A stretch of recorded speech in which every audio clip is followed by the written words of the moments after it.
Good morning, everybody, and welcome to my stream.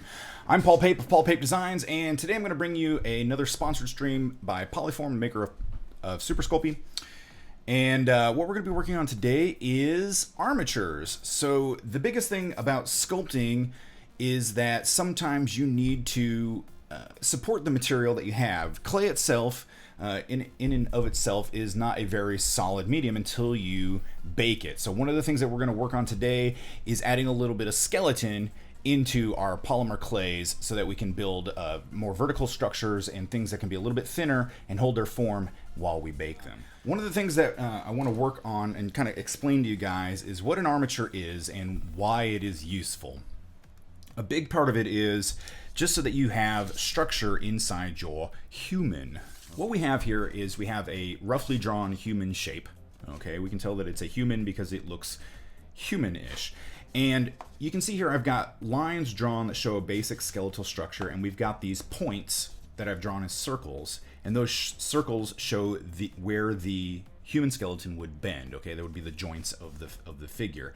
Now, some of the joints that I haven't included would be the shoulders, the neck, and then the hips. Okay, we do have the hip connectors, but we don't necessarily have the hips, and that's because you can usually bend the wire that we're going to be using for armatures to fit that. But the points here are important, and we'll get to that as to the why and how that can be useful in the end in a little bit. So first off, let's talk about the different kinds of armatures that you can have out there. Okay, some people use armatures like me. When I'm building smaller figures, I use armatures so that I can have really delicate features that kind of support themselves inside the polymer clay. So if anything were to happen, say a piece got broken, it fell or something like that, and there's a crack that appeared, the piece wouldn't just fall apart. Okay, we want to make sure that the structure has support, and that's exactly what an armature does. The structure is basically the skeleton inside of the piece that you're building.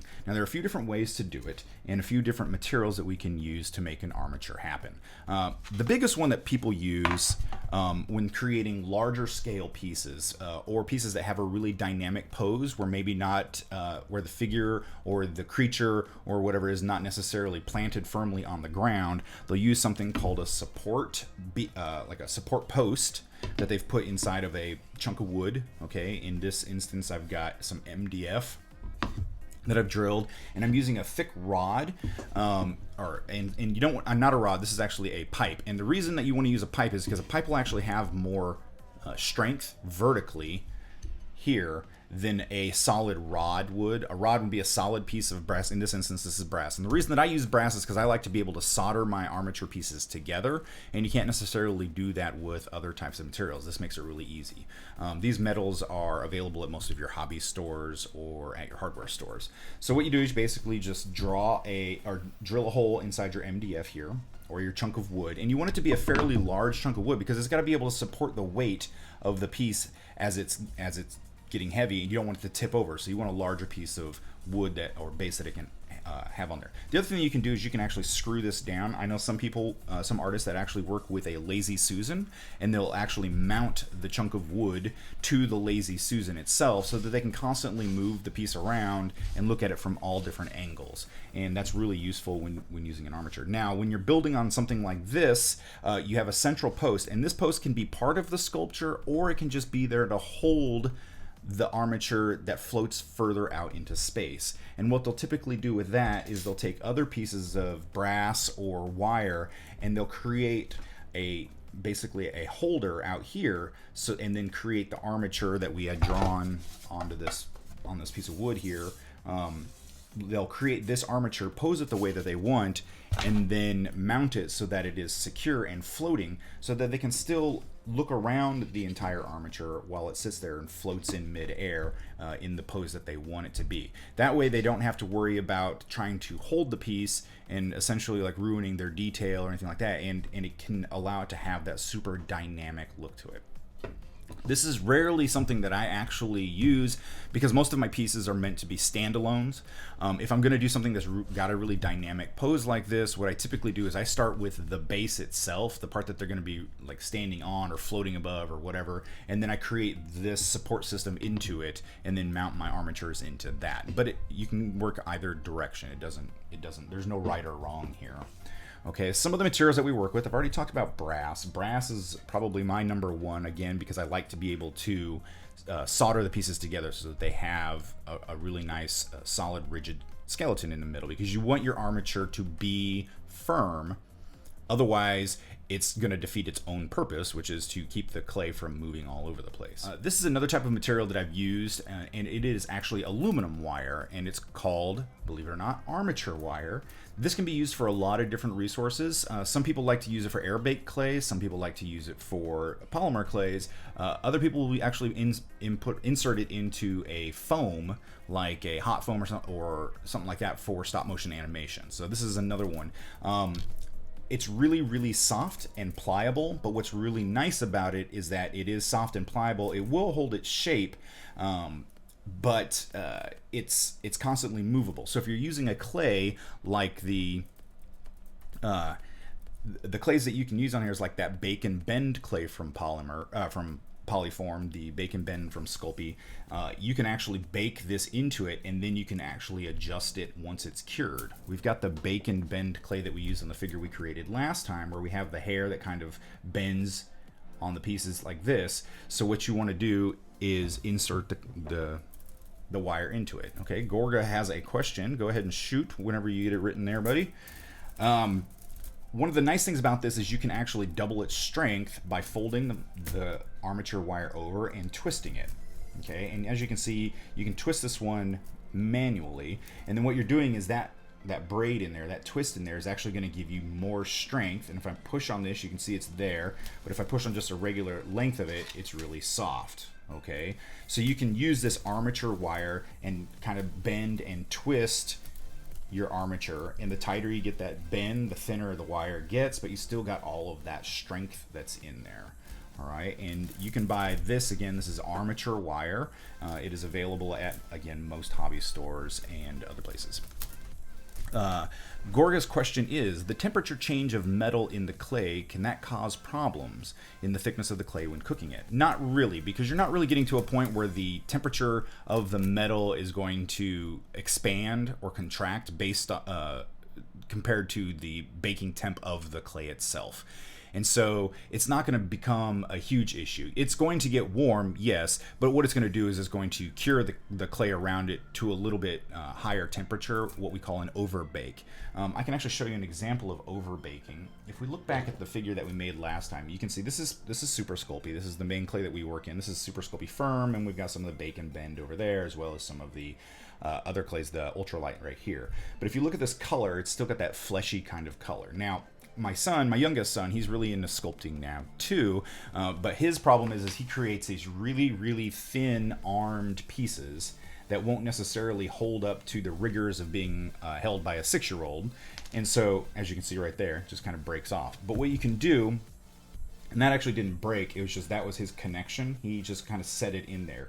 So we can always glue these back together, which isn't a problem. But if you notice the color difference between the two, this one is a darker brown compared to this one. It's the same clay, and it's not that this is dirtier, this is overbaked, which basically means I cooked it longer than the period of the normal bake. And what it will do is it will slightly shrink the clay a little bit more. It's not super noticeable, but it makes it a lot more durable, okay? Except for the places where it's just literally stuck together, which we can glue back together. It's not a big deal. So, but what's nice about it is it becomes super durable, so the kids can play with it or use it. And then that is what happens with your armature wire if it gets too hot. So now we can go in here and just a little bit of super glue. That's the best way to glue together polymer clay. And boom, we have fixed the error. So there we are. But this is an overbaked example. Here's another one that he created. He's making Pokemon. He loves his Pokemon, so these are his Pokemon figures. He has the cards, and he sculpts them, and then these are his to paint. But the reason I overbake them is to make sure that we can, that he can handle them, and so that they don't break, because they are really, really thin. But that's what's going to happen with your armature wire around where the metal is, if it gets too hot. But it's, again, the temperature is 265 to 275 degrees Fahrenheit, which I think is 130 degrees Celsius. If memory serves me correctly, I will double check that. Yep, 130 degrees Celsius. So it's not hot enough for it to really make a huge difference there.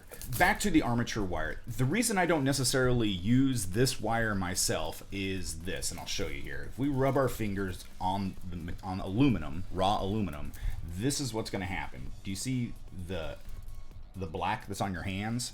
Now, unfortunately, that's just the nature of aluminum. Aluminum has a tendency to oxide onto your hands, and you get this kind of like black sootiness. And then when you start to work with your clay, it ends up in the clay. All right. So that's not my personal favorite for smaller sculptures because it ends up just dirtying up your clay, and to me it looks messy. It's not going to hurt it because I can usually paint my pieces, but it's just one of those hang-ups that I have about keeping my spaces clean. But if you're going to work on a larger piece, this is actually the way to go because this armature wire is thicker, it's more durable, and you're not working with these little 12-inch segments that you get with the brass wires as well. You can use other wires too, like old coat hangers or anything like that. Wire is wire, just any kind of structure. You can even use wood. I've seen people use wood armatures as well. The only downside with wood for a armature is that it will shrink and it'll expand and contract in the heat, so that can cause some issues with the baking process. So this is what I would call aluminum armature wire, just regular armature wire, and you can get that again at any hobby stores, that kind of thing. So first thing I'm going to do is I'm going to clean my hands. This is why I keep handy dandy little wet wipes around here, because I just don't, we're going to be working with all different kinds of metals, but we are eventually going to get into the polymer clay, and I want to make sure that my hands are clean. I'm just that guy. All right. Now, when working with armature wire, like the brass armature wire, I primarily am making figures that are about 4 to 7 inches in height, okay? And so, to me, I want a smaller skeleton inside of it. And so I typically use a 16th inch brass rod, okay? Not a tube, because at that size, the tube is not gonna have enough vertical strength or horizontal strength. This will have more strength in it when you're working around it. Now, you can also use a slightly thicker rod if you're gonna make pieces that need a lot more backbone to it or anything like that, where you need to have a lot more strength of the armature over the clay pieces. But 1/16 of an inch is typically what I go with for most of the major bones. If I need to, I'll go to a 3/32, which is the next step down from the 1/16 inch, and that's usually for like arms or smaller features. Now, when I'm making an armature, I always start with a drawing, something like this, okay? And what I'll do is I will then form the piece, so I start with the legs. And if I know that the figure itself is going to be sitting inside of a base, like I have this base here. This is a piece that I have cooked many times. I think I've cooked it in an equivalent of like 2 years, and as you can see, it's still good. It's just really overbaked. But I'll put my armatures in here so I can bake it again. Okay, so Gorga is asking, as for reference, is this the equivalent of making of items like models for, say, box trolls, Wallace and Gromit, and such? When you're working with armature wire, the aluminum stuff, that's usually what they use for stop motion animation. But if they're going to go that route of doing like a feature length film or something like that, they actually mill the armature out of aluminum or steel, and they'll actually make adjustable points. So you use it's a lot more complicated of an armature. I don't think I've got one handy that I can show you. I may on my wall here have one, but I'd have to hold on a second. I'll go grab it. I'll go grab the more complicated one. All right. So this would be something that you would find inside of a stop motion animation piece, and this is a really complicated. It's backwards here. So this piece here has really stiff joints. As you can see, it's milled so that it has a stronger skeletal structure, and it has more mobility in each of the joints. So we have a shoulder ball and socket here, plus one in the upper shoulder there, so we can get some shrugging motions going on here, as well as the movement of the head forward and backwards. No, you're okay by asking questions there, Gorga. So, but you can see that this is a way more complicated armature than I typically would put inside of a clay sculpture, because once you cook the polymer clay, it's going to become stiff, and it would kind of defeat the purpose of having a movable armature inside of it. Okay, but this would be like a really high-end stop motion armature that you would use for something that you require movement in. Okay, now when I'm building my armatures, I'll always start with a drawing of roughly what I'm looking for, and I always tend to go with the neutral pose. Okay, and the reason that I do the neutral pose is that I want to make sure that my skeletal structure is where I need it, and then I mark out my joints. And the reason that you want to mark out your joints is so that you know where your bends are going to go. So if I start with, I started bending this one before we started the stream, and you can see here it's the length of the leg. I put a little bit of a hip action in here with a slight bend, and then it comes up the spine, and I've got a shoulder in here. Okay, and I'm going to talk about this type of shoulder joint in a second. But you can see I'm just bending the wire to kind of fit inside there. And we can do the same thing with the other side, where we just basically use our map here. So as you see here, we can have the point here where we know where the knee is going to be. I can actually take a pair of pliers, okay, and I can bend the wire there, and that tells me exactly where my knee joint is going to be. All right, I know that seems like really simple, but you can see that as you're bending it, you need to know where your joints are for your figure. So even if you're making up an alien or anything like that, you need to make sure that you know where your joints are, so that when you go to bend the piece later on to create the dynamic pose, you know exactly where your joints are supposed to be, and then we can work the clay around that. All right, Gorga asks, what is the math of the proportions?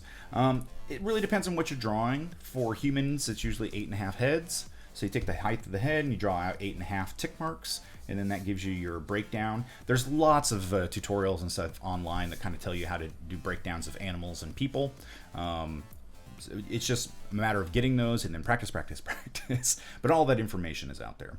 Suwani says, working with references is very important. A good armature makes a good sculpt. That is true, and references also allow you to make calibrated sculpting. Okay, as much as we think we're great with sculpting visually, if you have reference material to go off of that you can actually take measurements on, you can measure your object as well, and to make sure that your sculpt is accurate. And you'll see a lot of people use calipers and that kind of stuff to create really ornate and complicated looking pieces rather than just going off of their eye. And so reference materials makes a huge difference. Now, so we've got our bend. So now if you notice, because I bent the knee, now the armature wire isn't the full length there, but that's because we've got that bend in the joint. If I lay it down flat, we can see that we have that line still goes to the knee joint, and then the knee joint goes down to the foot. Okay, so it just allows us to know where all of our joints are supposed to be. Now the hip joint typically doesn't get a lot of action, okay? It just has a forward and backwards movement. And so I always make it one piece as opposed to connecting pieces, because that way I know it's connected to the spine and the shoulder, so the figure is not going to eventually break. If I try and repose this and I had a solder joint in there, what might happen is the solder might break during the sculpting process, and once the clay is on there, you can't go back in and fix your armature. So you want to make sure that that's a solid joint. So I always try to make it one piece of wire in there, just so that I know if I do have to move it and pose it, it's not going to snap at that joint. I've had them snap in the shoulders before and such, and it's really hard to try and fix that without drift or because once the piece is cured, if you get any vibrations in there and the armature is not solid, it can vibrate and crack. And so you want to just make sure that everything that you're doing is solid. So that's why I do a solid hip joint into the spine. Now, with the arms and stuff, we could, if we wanted to, we could take a wire here. And this is how I typically do a lot of my smaller sculptures, because I know that I'm going to sculpt them as one piece. I'll come in and I'll say, like, this is where my arm is. And I'll take my wire, my pair of pliers, and I'll match up where the elbow is, and I'll give it a slight bend. Okay, so I know where the elbow joint is, and then I follow that up to the shoulder, and again, I'll do another slight bend there to give me the arm. I'll run across the shoulders to the other side,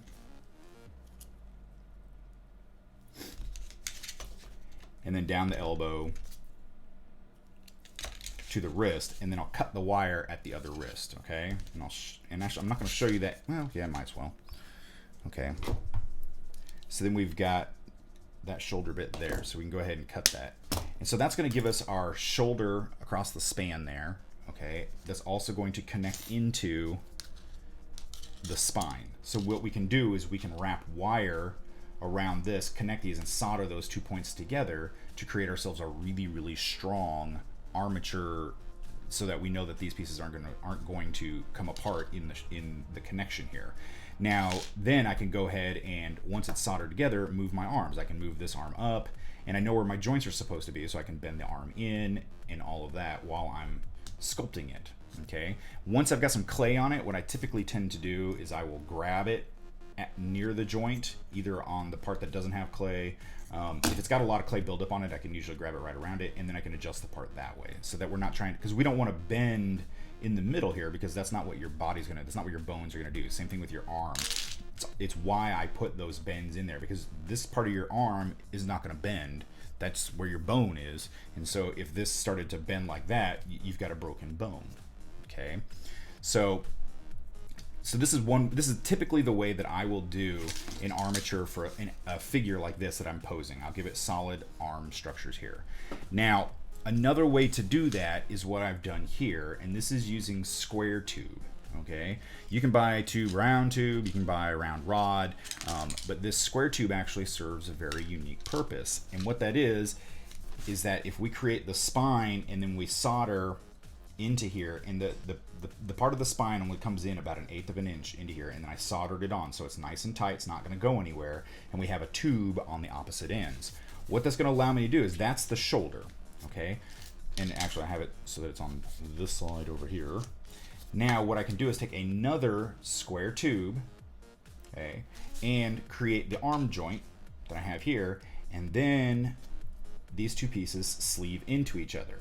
Now the benefit of this is that as I'm sculpting, I can remove the arm so that the armature, or the finished sculpted arm, is not in the way, okay, and I leave a joint in here so that the pieces go together, and you can, and as long as you have those pieces so that they sleeve together. And the reason that it's square is so that if I pose this up in the air, and if this is a round tube, it would still slide all over the place. So you use the square tube to set your position so that your arm is always exactly where it's supposed to be. Okay, and you can do the same thing for your legs or for your head. Any joint where you have the pieces come together, you can use this. It's called a sleeving armature. Okay, and you can use any for any joint that you want. The benefit of this is for sculpting purposes, so that you can work on this piece individually. I can take this arm off and I can hold it, I can put it in a brace, and I can work on the individual fingers without trying to hold the entire sculpture in my hand or having to work around the sculpture. Or I can remove the arm and work on the detail around the body and then put it back in. Or the main reason, or the reason that I've discovered this, is for molding and casting. If you're creating a sculpture that needs to be molded and you've got an arm that sticks almost completely out, that's a lot of extra molding material to create a figure here. But if you remove this piece here from the sleeve, you've got a really thin mold here and another thin mold here. So it'll actually save you the headache, and then you are able to then sleeve the pieces back together once you've molded and cast them. So it allows some versatility in your design.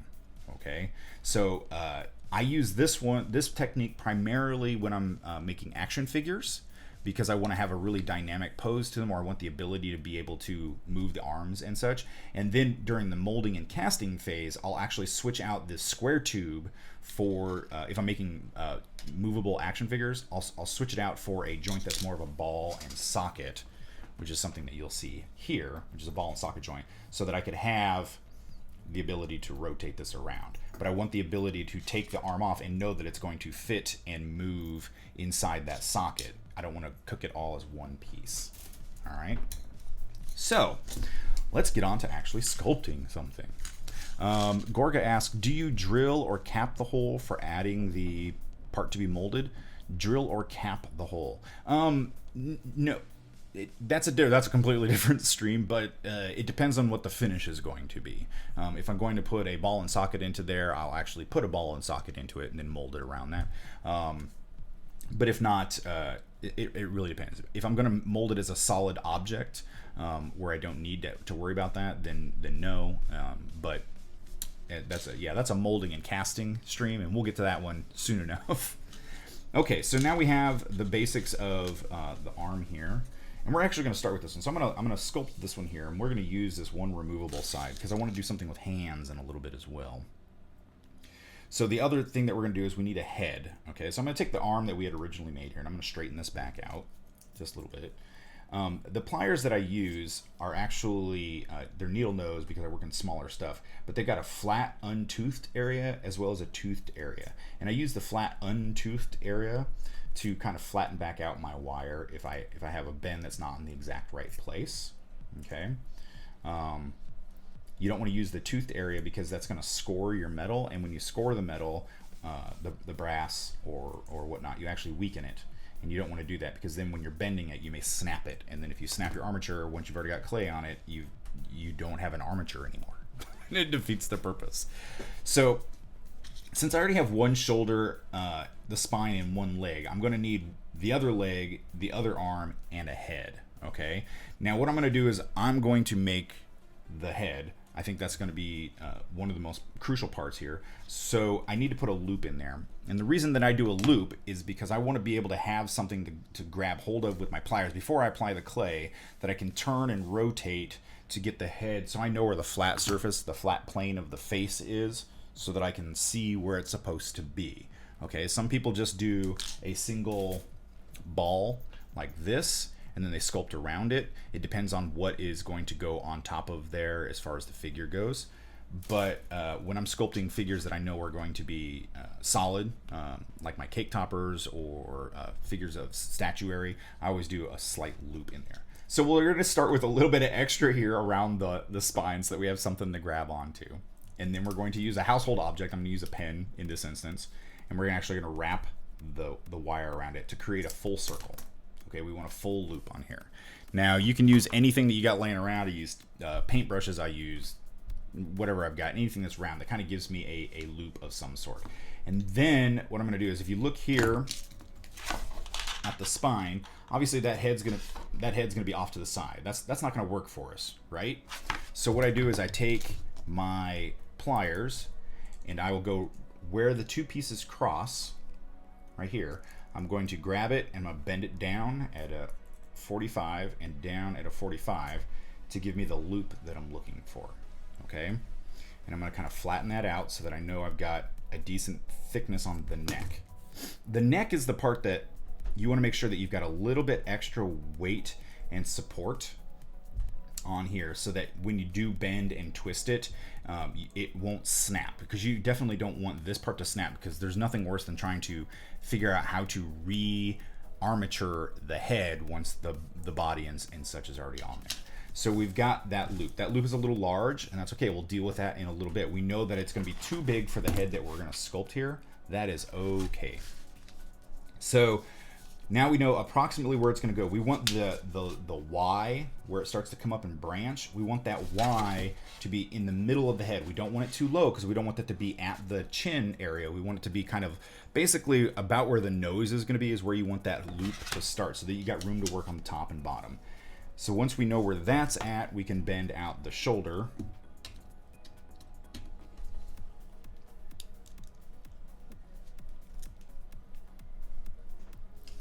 On this one, okay, and then bend out the other shoulder joint.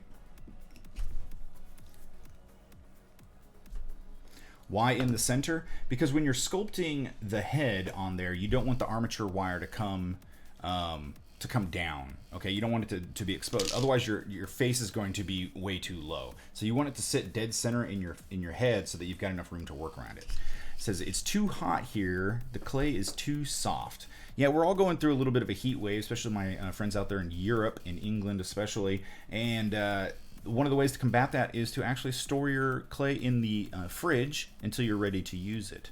And then once it starts to soften back up, you can throw it back into the fridge, let it harden a little bit more. Okay, so now we've got that joint into there. And if you notice, my wire is too short to get us the entire arm. So what I would do is I would cut it back and do another sleeved joint, or since I don't want to remove the piece, that's what we'll do. We'll look at where the arm is going to be. So we don't want it in the joint. We're going to cut it either in the middle of the upper arm or the middle of the forearm. Since we're already at the middle of the forearm, why don't we go ahead and cut it there? Or leave it. We're going to leave it because that's where it's going to bend. So we know where the elbow is. So this is the elbow, and we've got a little bit more that we need to head down towards the bottom of that. What we can do is we can use a little bit more of our tube here. We've got our tube, and we can sleeve this onto it. And it's going to give us more of, allow us to elongate it.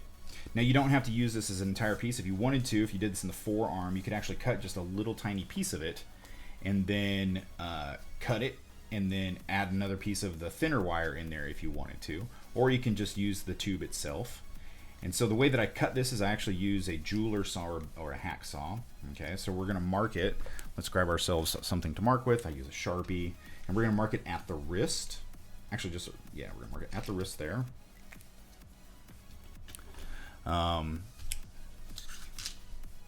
Okay, and then I have a pair of special pliers that I use that actually allows me to hold the wire at the mark there, and it's got this little cut in the middle.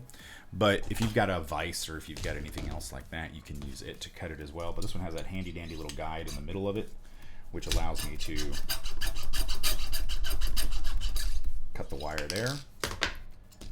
And so now I've got a nice clean cut. All right, I'm gonna put that over here. And then what I can do is sleeve this over the front of it.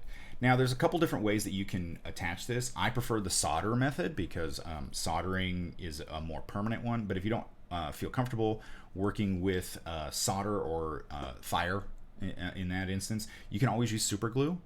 Okay, I use a gap filling super glue. This is my personal one, but any super glue that you get that's at like a hobby store or a hardware store, any super glue. It doesn't even need to be this big of a big bottle of it. You can actually get those little tiny ones and just add enough in there that you let it set. Now the heat that is generated when cooking it should be fine on keeping the piece together as long as there's enough glue in there. But I'm going to solder it because that's just how I work.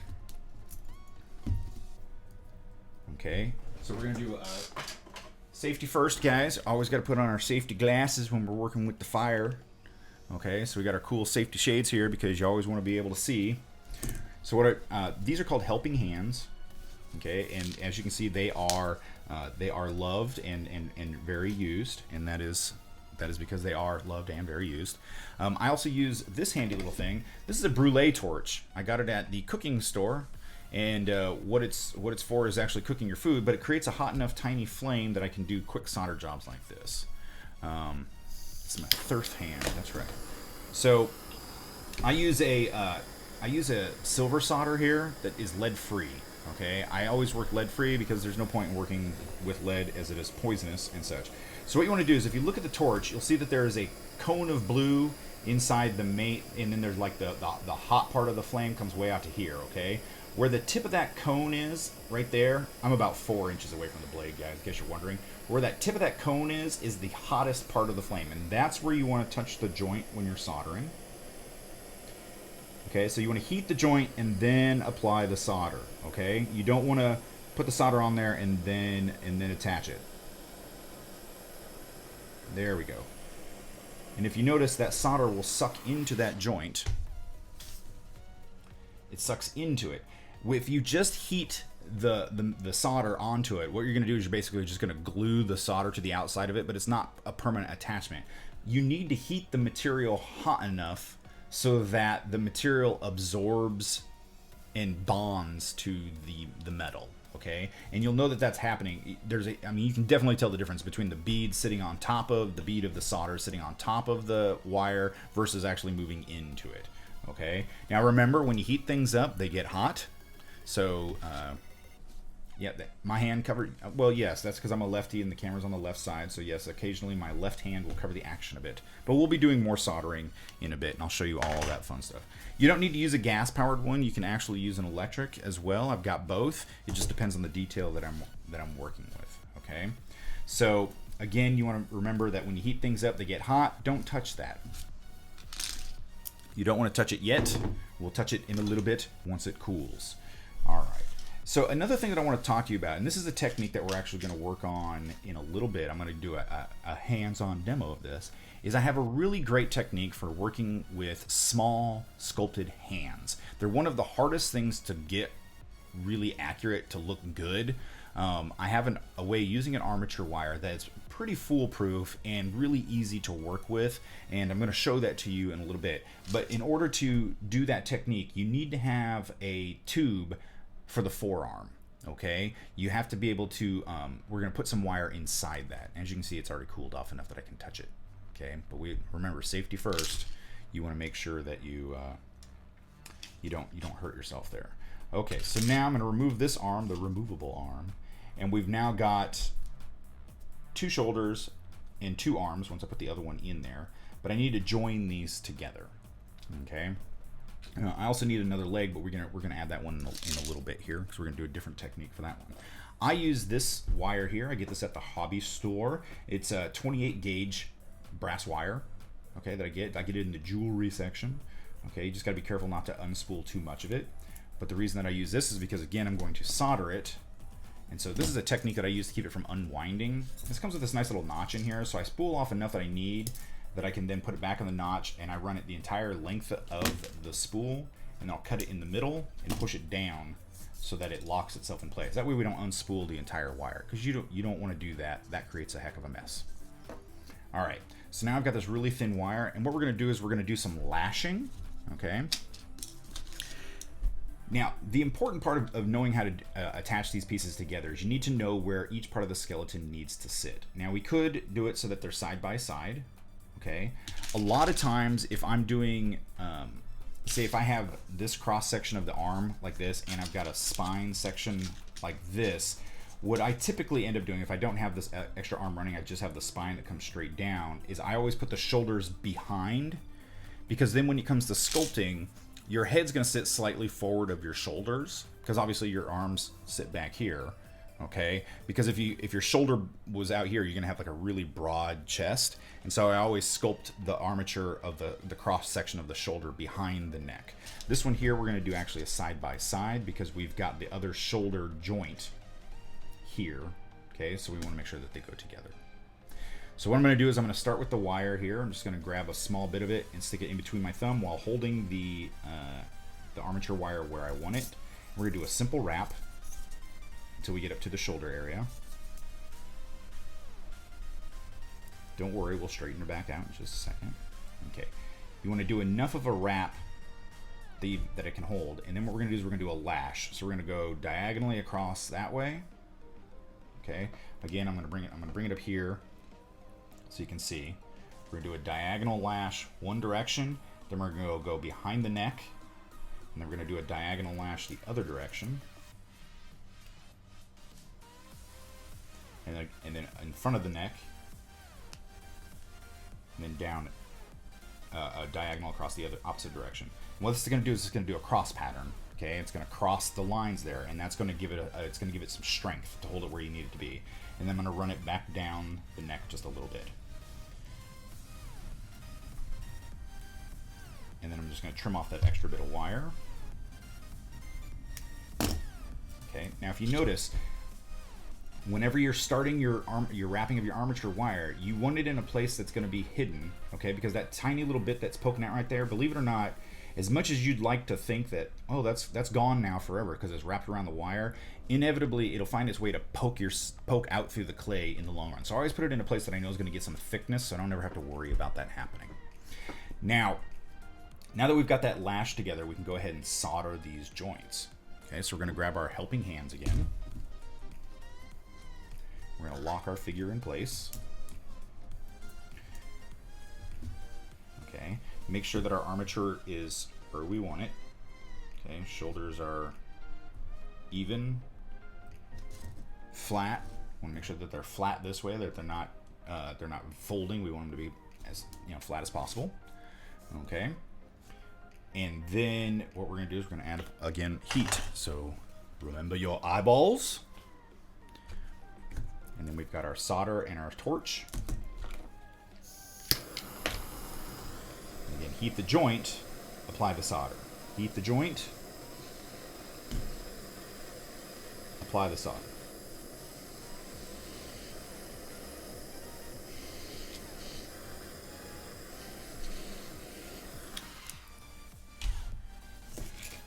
All right, and again, when you heat things up, they get hot.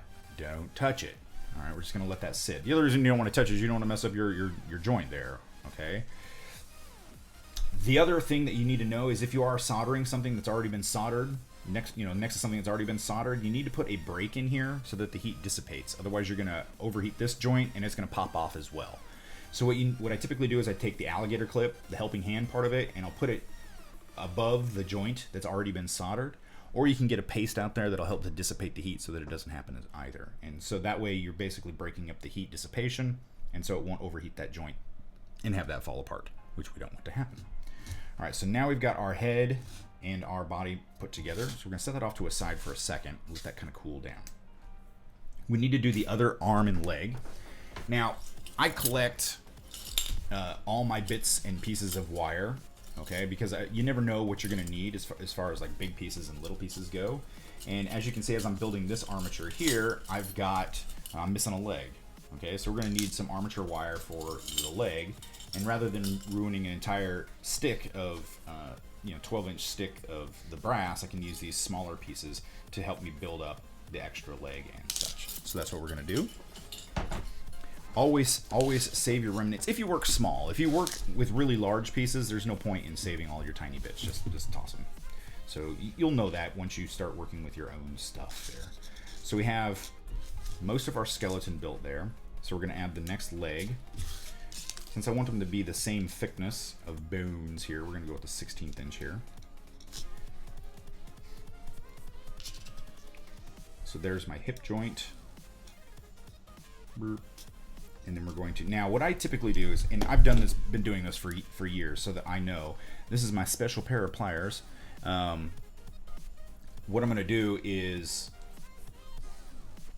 I use the thickness of my plier here because I know that thickness is the thickness of the joint here. Okay, that's because I've been doing this for a long time. I know that this height of a figure is that's gonna be the thickness of the joint. So what I can do is actually use that for the bend. I can put my the pliers in there. I've got the one bend, and I just bend up the other side, and I've got that perfectly formed joint, the width that I need. You can measure it if you need to. I'm just going to do it that way. Okay, so now we have that joint as well.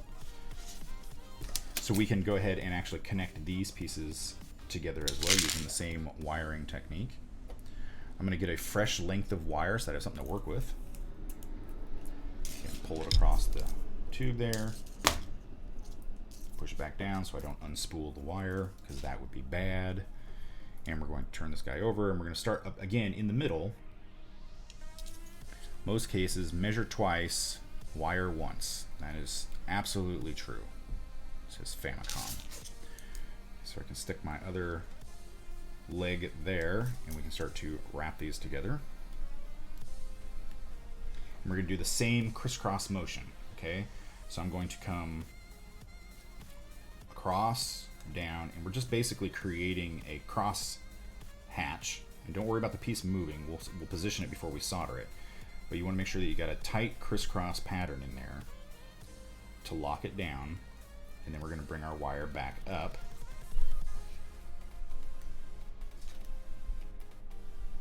And we'll trim it.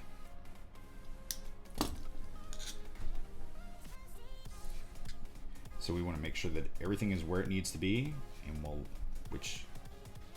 the hips maybe a little bit high. There we go. So the hips right about there. We're going to lock it into our helping hands.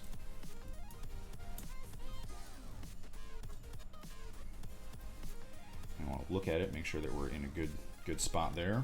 We are. We can always trim the bottom to flush that up later. I don't need to worry about it right now. So again, we're going to heat. And add our solder.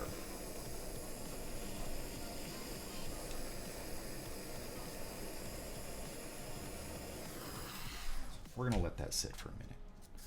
All right. Now, we're still missing, we're not missing an arm. We've got it right here. Look. Ta-da. Yep, still hot, Paul. There we go. We'll drop that shoulder in a little bit. So now we've got all of our bits of the person there. The only thing that we don't have is the hands, okay? So once this cools down, we can start applying the material to it, the clay to it, which is what we're going to do. Now, There's different kinds of clays that that you can use for this. Obviously, you can use Super Sculpey firm, medium, regular. It doesn't matter. It's your choice. We're going to work a little bit with the ultralight, and that's to allow us to have to show you a couple things. Ultralight is a very soft clay, and so it doesn't have a tendency to hold its shape very well. So we're going to use some armature to kind of show you how to make it hold its shape. It's also going to make it our clay a little bit lighter, our figure a little bit lighter, so we can do that. Famicon asks, now Paul, I do have a question for you. When soldering armature wire, can you use a soldering iron, or is a torch better? I actually have a soldering iron that I use as well. Okay, this is my soldering iron.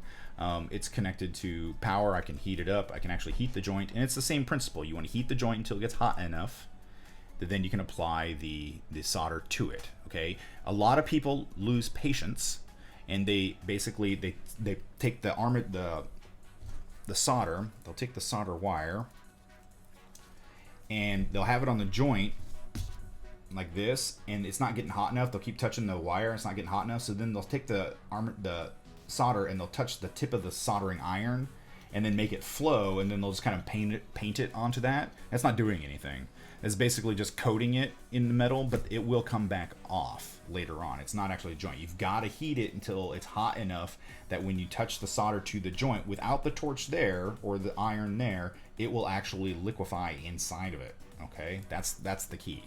It's faster with a torch, but the torch can also, if you sit on it too much. I don't know if you guys saw it when I was soldering, like the wire in here, the really thin wire that I had actually gets orange hot. Well, when you're doing that, so as long as they heat the joint up, you can use either. Correct.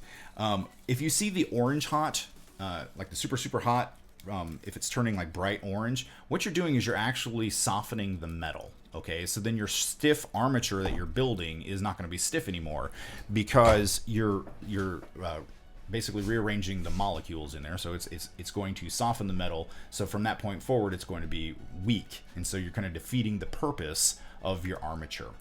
The tiny wire that we use to basically hold the pieces together before we put the solder in there, it's okay if that gets orange hot, because it's not really doing anything. It's like nails in wood. When you're nailing wood together, you should always use glue, because it's not the nails that hold the board together, it's the glue. The nails are just there to hold its form while the glue dries.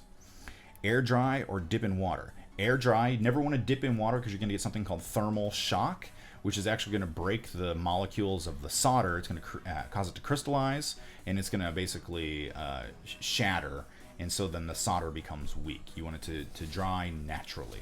Now, I will let it cure naturally, but then we're going to have carryover on the heat on the brass, because the brass here is hot. Okay, and so what I'll do is, after I give it like a minute or so to cool the solder, I could dip it then in water to release the ambient temperature to get it so that I can touch it again if I need to work on it quickly. But for the most part, I mean, I've been talking here for 30 seconds or a minute, and it's already cool enough to touch. So for something this small, it's not going to be that big of a deal. Okay. So now we've got two different kinds of joints that we have here. And so what we can do now is actually start to work on the figure. We're going to do the hands in a little bit. All right, but we've got our figure here. The next thing you'd want to do is you want to have a base. Now, if we go back to this big wire base that we have here, this would be where we would, if we wanted to have this guy like look like he's Superman and he's flying, we'd put one leg out, we'd bend the knee, we got the other one that way. We've got this arm that's now moving up. Okay. We've got this pose here. Well, obviously he's not going to be doing this, because then he's in a marching band. He's not flying. Okay, if that's not what if we want him to have this pose, well, it's going to be really hard to sculpt him touching the ground like that. And so what we would do is we would attach him to a post like this. We would solder on another piece of wire or a piece of brass like this, and then in the back here we do the same type of joint that we would do here. Okay, and you want to use a box again, not a circle, and then we would insert it so that it would hold, you know, as far away. I mean, it could be clear out here if you wanted it to be. Okay, it doesn't necessarily need to be like in the middle. It can be out where you want it, but you want to be able to sleeve this off and remove it later. Otherwise, you're going to have to cut this and then smooth it down and then move the material around it and such. Okay, so if that was the pose that we were going with, this would be the easiest way to apply it. Okay, is to go with this route. we're not going to do that. We're going to do something a little bit more standardized so that we can use it later on. Monty asks, Pape Designs, do you, ow, see, I just poked myself with that tiny little wire that's in there. And yeah, now I'm going to bleed all over. I'm going to bleed for my work today. So that's why you need to have that thickness around there, because that's exactly what happens. It says, do you need to consider anatomy when forming the armature? Yes. If you're joining me a little bit late, yeah, we've already gone over that. This is the armature, or the anatomy for the armature right there. Why not circle but box, is the question that Gorga asks. And again, the reason is exactly what's happening with this arm here. If this was a circle, and I can show you that by sleeving two circles together. And I'm going to bend my arm. I'm going to get my Superman arm up here. Okay, so if this is my circle. In circle, this happens. Okay, that's not going to help you when you're trying to sculpt that arm in a nice rigid up position, is it? But if it's square, and I put it in here, boom. All right. Yes, Paul has shown a perfect example of making sure you don't have pokey bits in your wire. That's right. Those pokey bits go right into your thumb, and it hurts sometimes. So that's why. So I can pose this wherever I want it to be, and I don't have to worry about it falling down. That's why you use square tube as opposed to the round tube, so we don't get this action going on. All right. Now, we can go ahead and either make ourselves a base, or I'm just going to use this one that my tried and true heart base that I've got here. And the reason that I like this base is I've got a lot of holes drilled in it, so I can pose it. If I know the pose that I'm going for, I can just kind of put the legs in here wherever I want. Let's do a slightly crouched position here. So I'm going to come in here. I'm going to make sure that we get our joints where we want them to be bent. Okay, and then we have the spine here. Well, obviously your spine has a curve to it as well. I'm going to use some pliers so I don't poke my fingers again. Okay, and what a lot of people don't know, and we talked about this briefly last time, is that your neck is not straight up and down. Okay, your neck actually comes forward. Okay, so your neck actually comes forward from your spine. When it comes up to your shoulders, it actually leans forward. If it was straight up and down, we'd all be walking around like this all the time. We don't. Our heads actually come forward of our bodies. Okay, so you need to make sure that you do that with your armature as well. So we have this slightly, so maybe we'll have him, her, whatever we're gonna do. We're gonna have him cowering, or maybe it's we'll do an action. Maybe it's an action pose. There we go. Like he's stopping something. We'll get this arm back here. There we go. That's kind of a super pose there, because we're gonna have a hand that we're gonna sculpt up here. Superhero landing pose. That's gonna be really hard to, where it's gonna be like really hard to show in detail the height of it. Plus, if you've got three things posted, an arm and two land, because he's talking about the pose where. So I can grab my pencil here and we can draw some more. I had it. Here it is. So what he's talking about is the action pose where you have the one arm down, you have the hand here, and then you have the legs up. Kind of the Spider-Man pose where they just landed, and you got the one hand that's posted there. So you got three posts. You've got leg, and hand. So if you're looking at it from an aerial perspective, you have a hand, foot, and foot. That's a tripod, it's triangle. It's going to be one of the easiest things to do. Whereas if we go with something that's a little bit more dynamic, like this guy here, kind of posed this direction, so he's standing and he's got lean to himself with a forward foot and a backward foot. You wouldn't be able to do this with just regular sculpting. Okay, when we sculpted this guy last week, or last time we did this, we had him stand in here, and we ended up adding that third post in here so that he wouldn't lean forward, because there's no armature in this piece here, but you notice he's pretty much just standing upright. Okay, so what we're going to do is then, since we know this is the pose that we want to go with, we're going to find some holes that work for it. If I need to, I can always drill some more. Okay, now if you notice, the legs kind of come back at an angle. All right, what I can do is actually then straighten out a bit.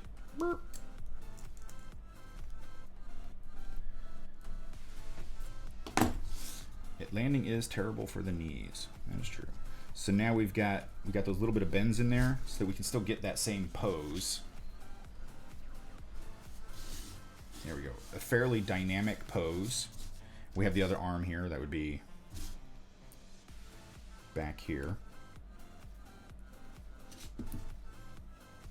Okay, so there's our dynamic pose, and it's now stuck in our base. We can that one arm is gonna be wreak havoc on me. We can rotate this around. We can pick it up. We can look at it, and this is going to allow us to have our skeleton and to know what we're supposed to be sculpting on. Okay. He's doing the Bigfoot walk a little bit. All right, so I'm going to move this out of the way because we don't really need it right now.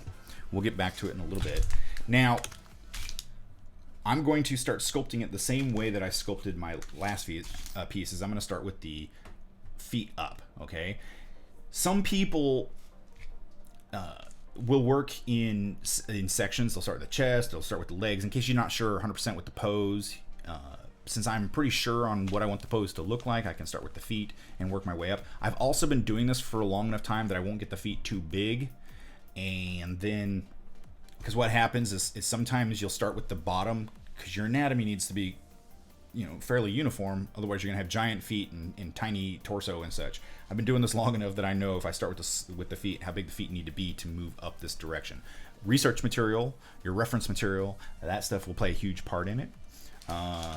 But I don't. I'm not gonna go that route. I don't need to. But if you notice with this clay here, this is that ultralight by Sculpey. Okay, and I really like this clay because it is super light and it retains some flexibility to it.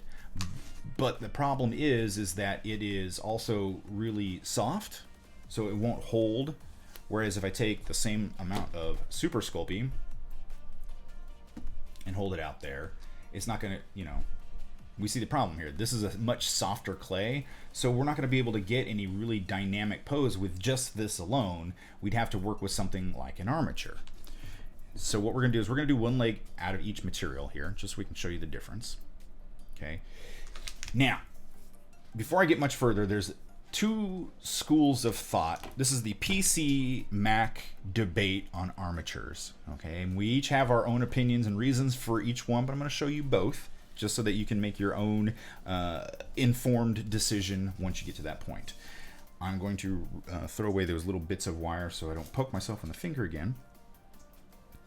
When working with armature, now you notice I was about to start this and I didn't have, I haven't done this, so you know what side of the school I lay on. Some people like to have the twisted wire like this on their brass, or they like to do what's called a wire wrap, which is what we did here, along the entire length of the piece. Good morning.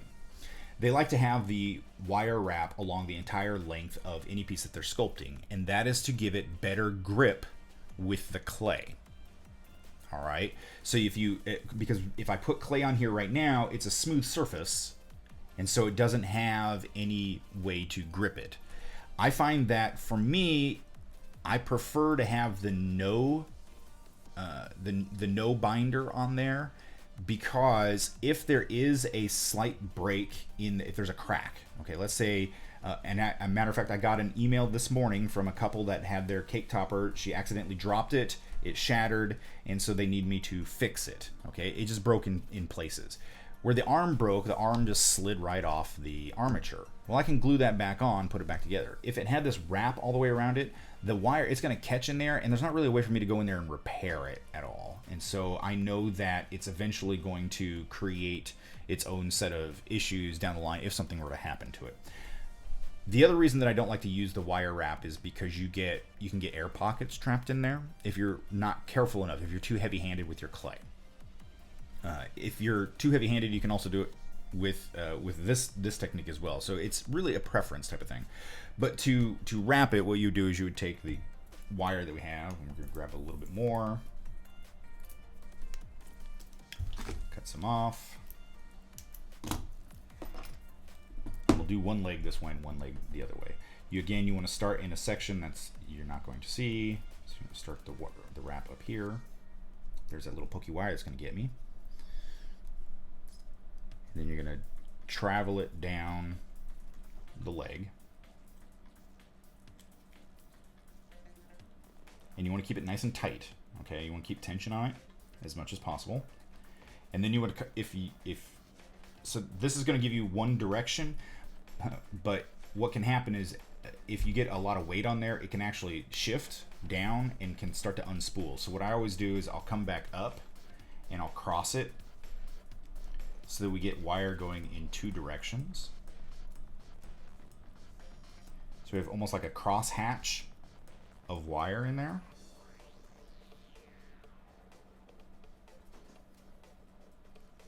Again, you want to keep the tension on there, which is why I keep putting my fingers over it, because I'm trying to keep the tension on the wire, because we don't want it to be a loose wrap. We want it to be a tight wrap. All right, so you can see that we've got the wrap of the wire on the armature there. Now, here's the thing. You need to lock it in. Okay, you can't just let that be alone there, because it will shift up and down. So what we're going to do is we're going to solder that a little bit. We're going to add a little bit of bead of solder to the wire to kind of hold it in place. Again, safety third.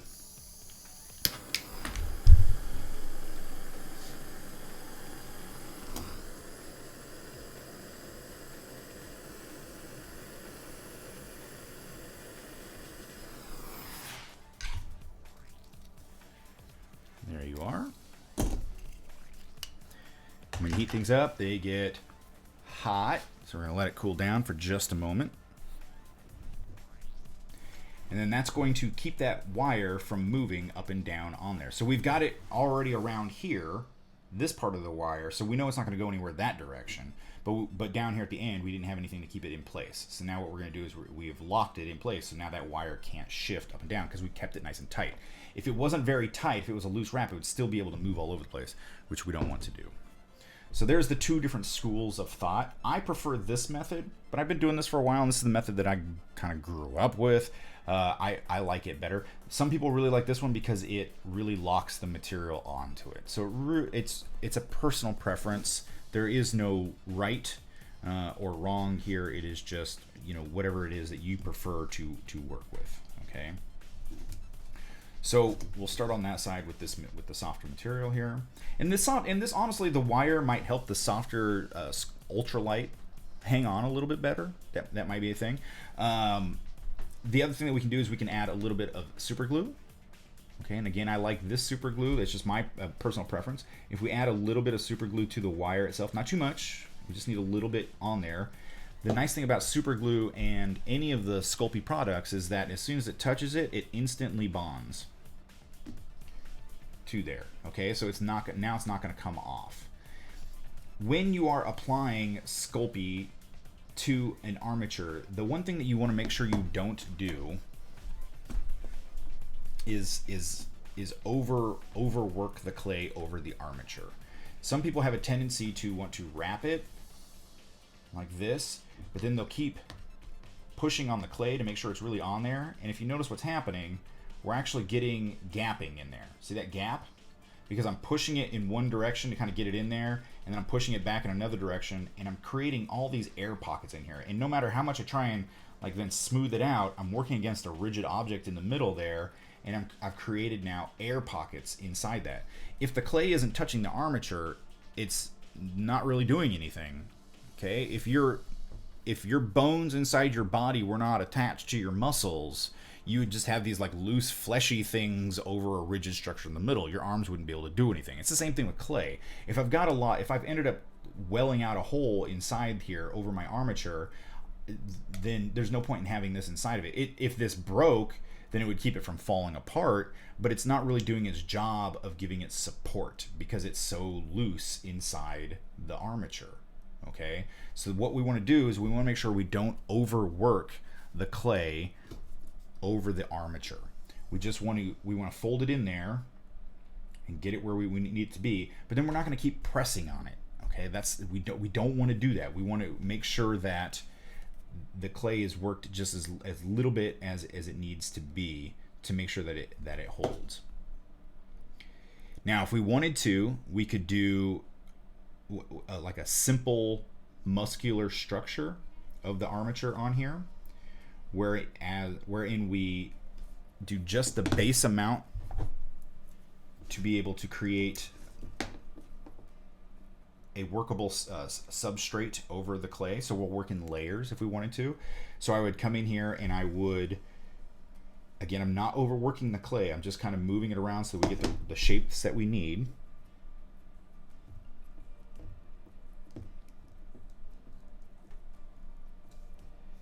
Now if I wanted to, and with this softer clay, it might be the better route to go, is to get us the rough shape that we want here.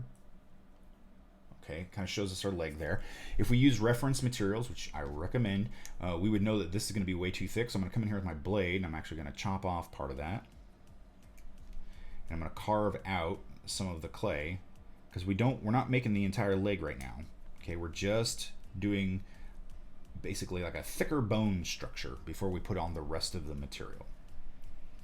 And what that's going to do is it's going to have the clay lock into the armature. We're going to do a multi-bake like we did last time, where we take the piece, the thinner material that's on here. So what I'll do is I'll do the thinner material, we'll bake this one, and then I'll show you how to just basically sculpt the entire leg on the other side. But again, if you look here at the knee, we've got way too much material happening here, and it's thinning up to nothing over there. So we want to make sure that we thin this back out, because we don't want them to have like really thick knees, because that would look weird. Him, her, haven't decided yet. It.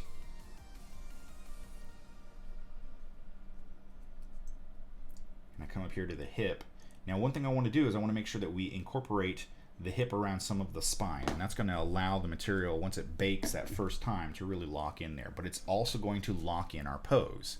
If you're unsure of what your pose should be, don't take the material clear to the spine. You can leave it at, you can cut it here at the hip, and then once you do this first bake, you can kind of adjust the material afterwards.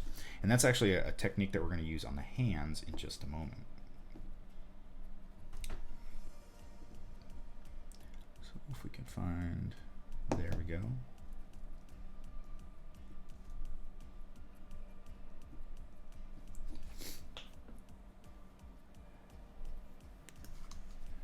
All right, so now we've made a thinner bone structure so that we can actually put the whole figure in there. So I'm gonna go throw this into the oven really quickly. I will be back in a second, but you can see there's our basic bone structure here. Now the nice thing about the armature is we can keep baking this over and over again, and it's not gonna affect how our skeleton holds together, because our skeleton is made out of a metal, so we should be all right. Now we're gonna let that cook for 25 minutes because the oven is cold. So I'm going to let it warm up for 10 minutes. That's not going to affect the clay at all. And then I'm going to let it bake for 15 minutes because it's 1/4 of an inch of thickness. All right, so that's what we're going to shoot for there. Now, while that's cooking, I want to talk to you about hands. All right, hands are probably, especially in smaller scale, one of the hardest things to make, because trying to deal with clay at that scale, even if we used hard clay, when we're talking fingers that are essentially that big, which if we get out our tiny little ruler here, we're looking at fingers that are, about 1/16 of an inch in diameter. That's a pretty tiny finger to try and manipulate without breaking. And even the best polymer clays in the world are still going to be fragile at that scale. All right. So having an armature in there is going to help a lot to be able to get us a pose that we like, but also to be able to support the tiny fingers. And so what we're going to do is we're going to use a thinner wire. Okay, and I've got this really thin. This isn't as thin as the 28 gauge. This is more like it's a 0.02 mil armature wire is what it is, brass wire that you can get. It's thicker than this, and also this stuff that comes on a spool like this is going to be a softer material, softer wire than what you can find here. This is for jewelry, or what I use for the binding of the armature pieces before I solder them together. This is actually the same material that I use in just larger pieces, so it's going to be a stiffer material. Now what we need is, obviously our person is, we're going humanesque on our figure here, so we're going to do 5 fingers. Unless we were doing animated figures, in which they would then be 4, because 4 is easier to draw. So what we need is we need to have 5 tiny wires. Okay. Now the easiest way to do that, and as we're doing this, if we take our drawing here, if this is the scale that we're working at, and this is the scale that we're working at, we're going to have a hand here. So if I draw, there's the joint. Our hand is going to be essentially that big. Okay, that's going to be the full length of our hand. All right, and that's to scale. And then this is going to be their palm area. Okay, and this is basically a series of squares and rectangles. Okay, you got a rectangle, a slight square, trapezoid. So, but that's going to be length. When we're making the wires for this, we want to go long, guys. Okay, so we're going to make wires that are like that long so that we can manipulate them. We can always trim them back. We can't make them grow.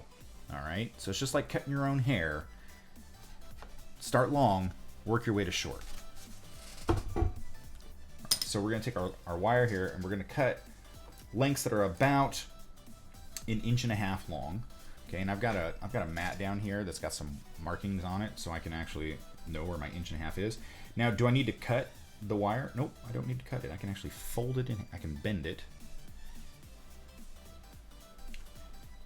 All right, we're going to bend it again. 1, 2. That gives us, that's 3, 4, and 5. So there's our 5 bends, and then we can cut the wire. So that's at that 1.5 inch length. There we go. So now there is our 5 pieces, our 5 lengths, okay? We're eventually going to separate them at this end. These are 5 lengths here, okay? We're eventually going to separate them at this end where these folds are, but first we need to solder them together, okay?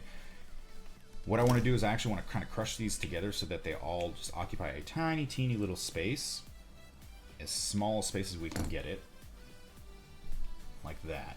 And the reason that is because we're going to try and insert at least part of it into a joint there. So if we have our thicker brass here, which we can use as a palm, we're able to get the piece inside there, okay? And then we can spread the fingers out later. So what we need to do is, and if we wanted to, we can actually just insert it into there now. And then why don't we just do that? It's going to be easier in the long haul rather than trying to do it twice. So we're going to again go to our helping hands here. And we're going to lock this in. So we have this area here. So we're going to apply solder. We don't want solder to leach all the way out into here. Let me raise this camera so we don't goof this up again. So we want to make sure that the solder stays inside the tube and doesn't go all the way up inside these pieces around the fingers here, because we won't be able to spread those out eventually.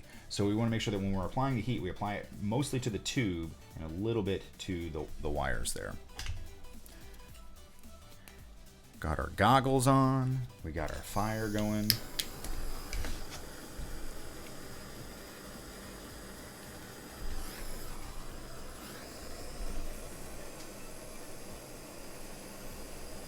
We don't want to overheat it, because if we overheat it, then we're going to soften up those tiny wires, which we don't want to do.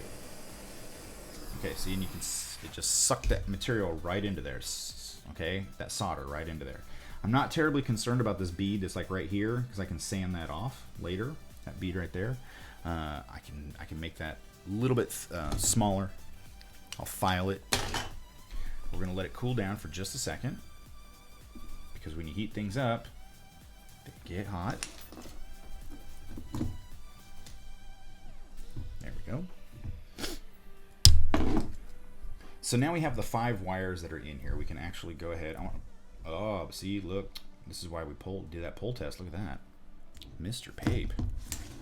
Let's try it again. That's why we don't cut the wires yet. Because if you cut the wires too soon, and then it's not actually connected, then all those wires are going to fall apart. Whereas right now they're all connected.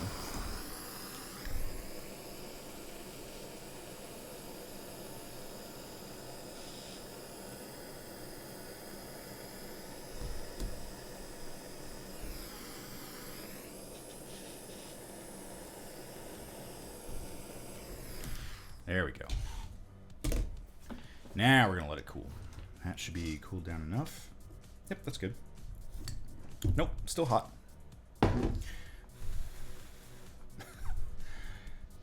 Do a pull. Trying to separate those. Now it looks like a little egg beater, but it's not. So now we have the 5 different wires here for the fingers. 1, 2, 3, 4, 5. We do have this really fat bead here. Let me see if I can do the, I'm going to adjust the zoom here so that we can see what I've got here. Or the focus, that's what I'm trying to do. There we go. So you can see we've got that fat bead right, that's right there. All right, thank you, Dirk.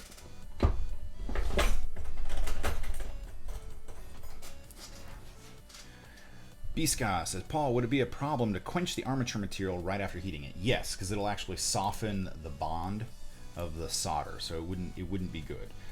So what we're going to do is we're going to take our file here, and we're just going to file that down.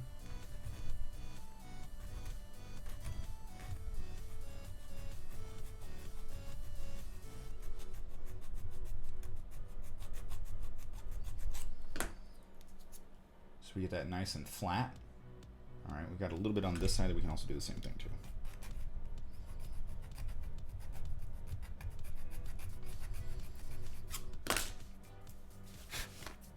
So now we've got it nice and flat in there.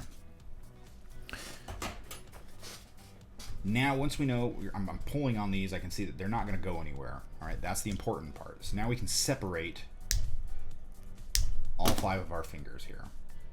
So now we have our 5 fingers, or 4 fingers and a thumb. If you want to try and straighten these out, we're going to end up trimming these a little bit in a second here.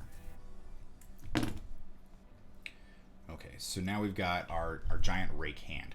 We're going to eventually cut this and be able to apply it to the armature that we were working on earlier that's in the oven, once we know about where the palm is going to be.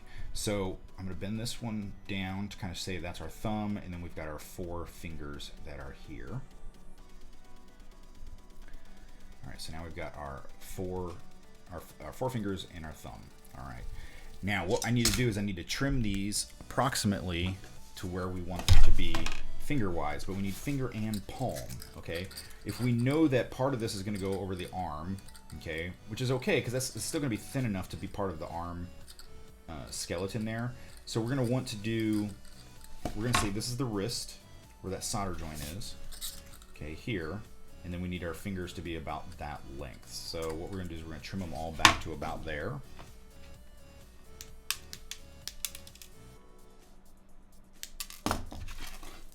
We have our 4 really long fingers there. And then we want to bring this back up and bend that out a little bit. And you know our thumb is going to be about there. Okay. Now if you notice, they're still pretty long because we have the thickness of the palm in here, and that's intentional. Okay. So what we're going to do is we're going to sculpt our fingers and thumbs now first. And this is the technique. Yes, it is a tiny hand, but I'm going to show you guys the easiest way to make these hands so that you can use them. Now, if you notice, I'm working with them flat, and that is intentional. Okay, we're not going to try and we're going to eventually have this kind of a look to our fingers. All right, we're not going to do, but we're going to sculpt it like this, flat. And the reason that is because I want to be able to have as much flexibility in the pose as possible. Now, if we look at my hands here, I've got finger about the same length as my palm. Okay, some people have longer fingers, whatever. This just happens to be my lot in life, is I have fingers about the same length as my palm. All right, if we notice, we've got the same thing here. So we need to be able to have these. If I'm going to go with hands my size, so if I take the ruler here, I've got approximately 1/2 inch long wires. So my fingers are going to be 1/4 inch long. Okay, so what we're going to do is we're going to sculpt fingers a little more than 1/4 inch long, and we're going to do that by rolling out some clay thin on our hands. It's like making snakes. You know how we make our snakes. And if you want to, you can actually get really precise and just go ahead and cut them. We'll do 3/8 of an inch long. Got a 3/8 of an inch long snake there, and we're going to push it over the armature wire. Okay, we're working with a really tiny piece of clay. I got this really dirty by let's try that again here, because I have all that solder that I sanded off there. And I'm going to wipe my hands down, because again, solder on my hands. Getting really dirty clay there, which I don't want. Oh, it's like hooking a worm on a fishing hook. A little bit. So there we go. Now I got our clay.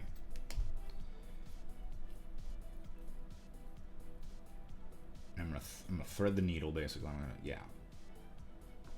Okay, so we're gonna get our finger on there, and I'm going to cut it so that comes off. Now that's obviously a fat finger. All right, so we don't want to do that. So we're gonna thin it out, and I'm gonna thin it by pulling it, not twisting, because twisting is gonna cause it to well out, like I showed you on the larger pipe. We don't want it to well out and get fatter on the wire. So what I'm gonna do is I'm gently securing it at the base, and I'm pulling it straight out. And what that's gonna do is it's just gonna pull it tightly around the wire. Okay, so we're gonna hold it and pull until we get, oops, see, I didn't hold it. Paul didn't hold it in place. You need to hold it in place. Now, if you wanted to, we could add a bead. If you wanted to, we could add a bead of super glue to the wire to actually hold it in place as well. But once we fire this, you'll see that it isn't going to make much of a difference. Okay, so there we go.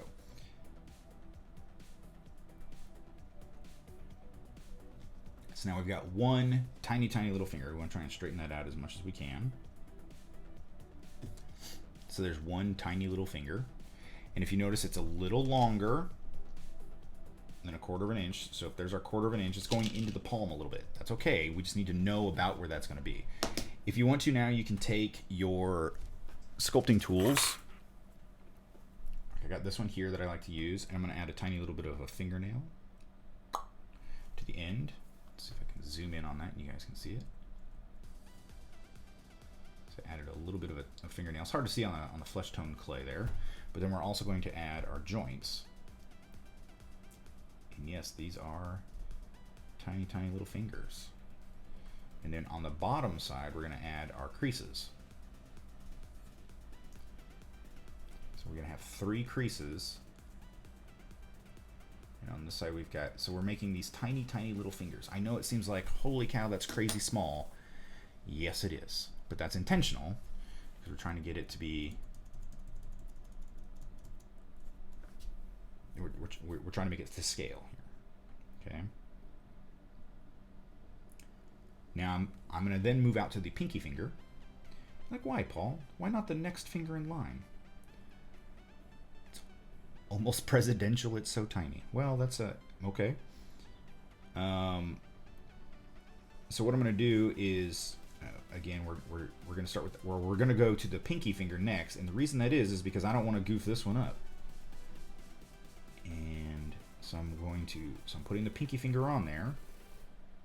Super tiny.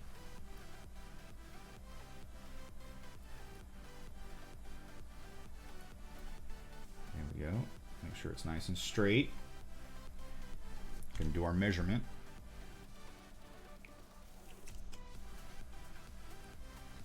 Could be a little longer, so I was a little short on the clay there.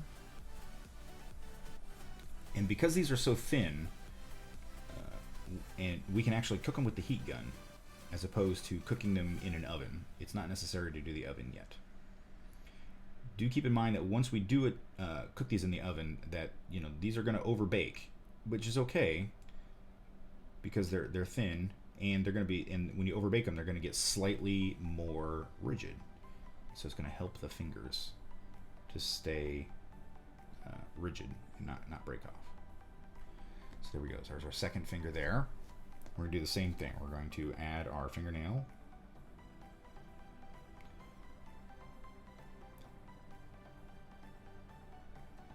And our tiny joints. These are our knuckles. And on the back side, we're going to add the creases for where our fingers bend. And I'm doing 3 because your fingers have 3. 1, 2, and 3 at the palm. Okay. Now that we have that done, I'm going to fire these. I'm going to cook these. My heat gun.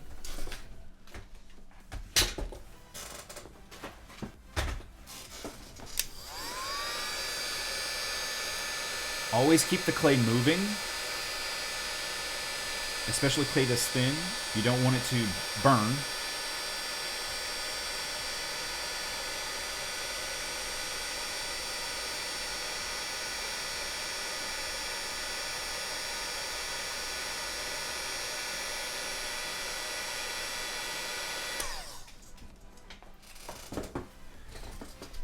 gonna let that cool just a little bit. Now that we've got these tiny fingers on here, a lot of people start the hands at the palm. All right. The problem is once you've formed your palm, trying to pull the fingers out of it, your palm, you can't adjust the hand at all. So starting with your fingers first allows you to adjust the fingers to the position you want, and then we're going to sculpt the palm afterward.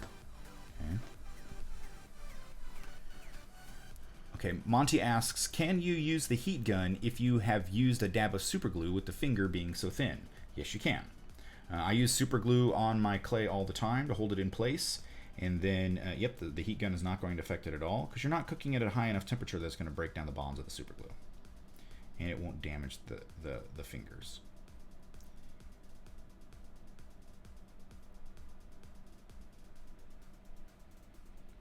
And yes, I know I make this look easy, and it is through practice.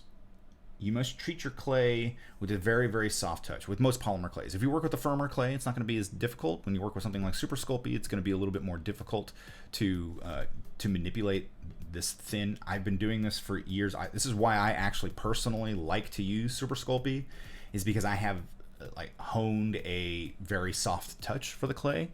When I start working with harder clays and waxes, I have a tendency to be too soft, and it frustrates me. I also get like hand headaches if I work with too hard of a clay, which I know sounds silly, but it's your hands start to get crampy after a while because you're not used to working with stuff so rigid. You're overworking the muscles. Now see what's happening is I'm trying to work that in there because I don't want to goof up this one that I just made. So let's put the fingerprint in, or the fingernail in there. Knuckles.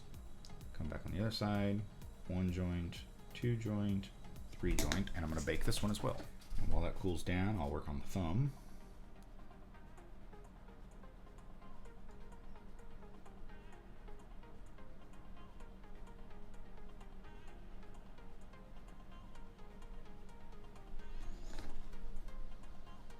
The thumb's always a little bit fatter. It only has the 1 knuckle joint, and only has 2 creases. When in doubt, look at your own hands.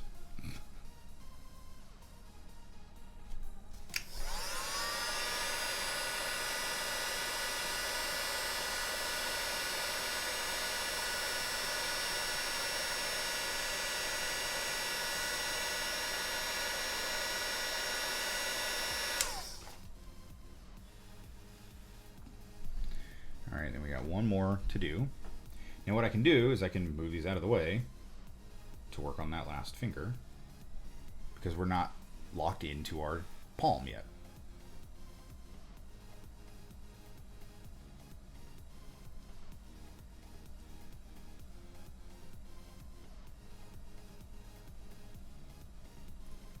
Again, I'm going to pull the finger back out so we thin that clay without welling it up, without welling it into the wire there.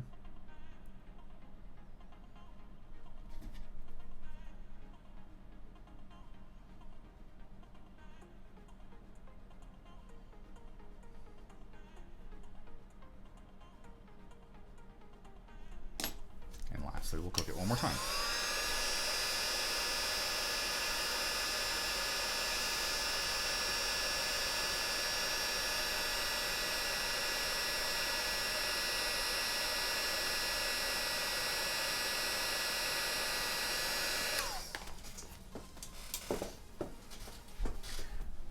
Let this cool just a little bit. Now I'm noticing that the pinky finger is pretty far out there. I may be able to pull that out, trim that back just a little bit, and reapply the finger.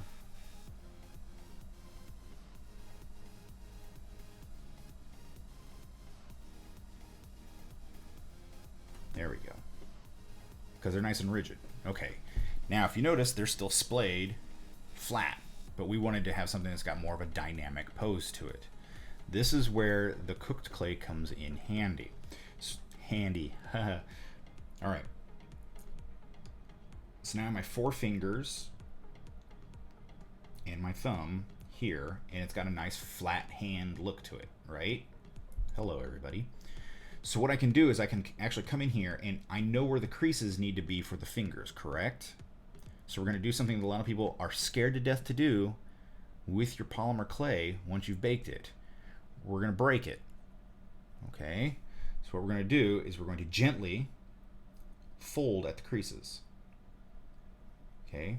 We've got the armature inside there. So it's going to allow us to gently bend the fingers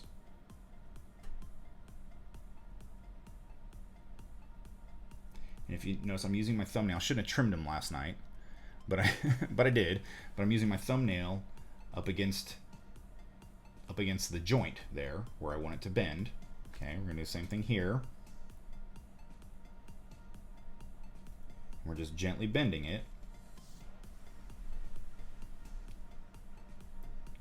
So we have more of a bend to the finger. Now, each one of these joints, we know that there are 3 joints in here. Now, what happens if the material breaks? That's okay, and I'm going to show you how to fix it in just a second here.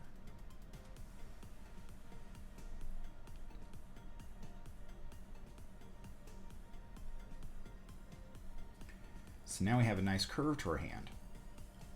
Okay. So that's what we're going for. Now, what we can do is take a little bit of this. I use Roncinol. It doesn't matter. It's basically it's lighter fluid, okay? But it's naphtha is the thinning agent in it. You can also buy liquid clay from Super Sculpey, which will allow you to do the same thing. But what I'm going to do is I'm going to take a little bit of this, and I'm going to take an old brush. And I've got many an old brush sitting around here. It's just not kind of good. This is actually the one I use with this material. That's why it's kind of stiff in here. And I'm going to open this up.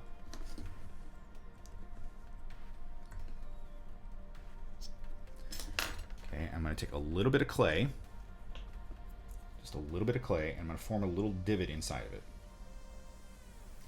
Okay, it's like a little cup, and I'm going to add a couple drops of the naphtha into it, just a little bit. We don't need a lot, guys.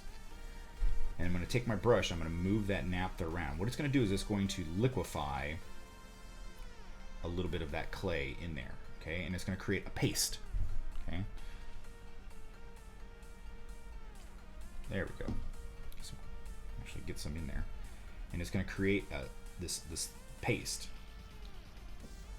which you can see there on the tip of the brush. So now let me see if I can zoom in here. So you've got a little bit of that paste on there, and we can come in here to our fingers, and we can paint over any of the spots where the joints are with this paste. Okay. Now, if you notice, it's not thick clay; it's just this tiny little bit of paste clay. The cool thing about the naphtha is just dissolving the polymer back into a really, really thin version of it. But once the naphtha leaves it, it becomes clay again. Okay, so what we're doing is we're filling in those cracks, any cracks that we made there on the back side where we were creating those bends. Okay, so if we had any tiny little breaks in there, that's okay. We just use that little slurry. It's kind of like adding like wet clay back into your clay pieces there, and then we can go ahead and fire this again.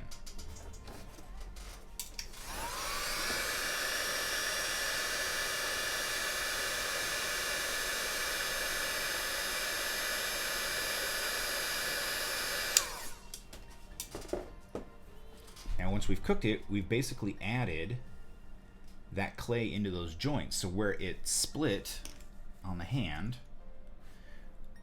we had them like this, and when we went to go bend it this way, we created a small fracture on this side of the clay because it was already cooked.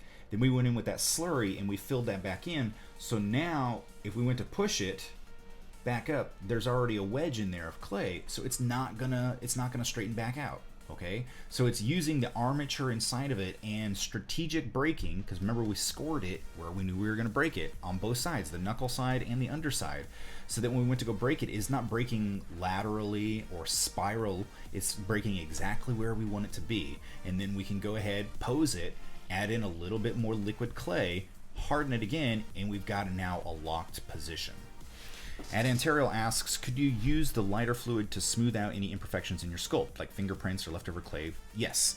The key is to use a very soft brush when you're doing it. If you're trying to, the softer the brush, the smoother the texture you're going to get on it. If you've got a brush like I've got here, this brush has seen some days. Okay, so it's not going to give you the smoothest texture. But yes, you can use the naphtha in the lighter fluid or wherever you just buy naphtha. That's just the easiest way to get it, to smooth out your pieces as well.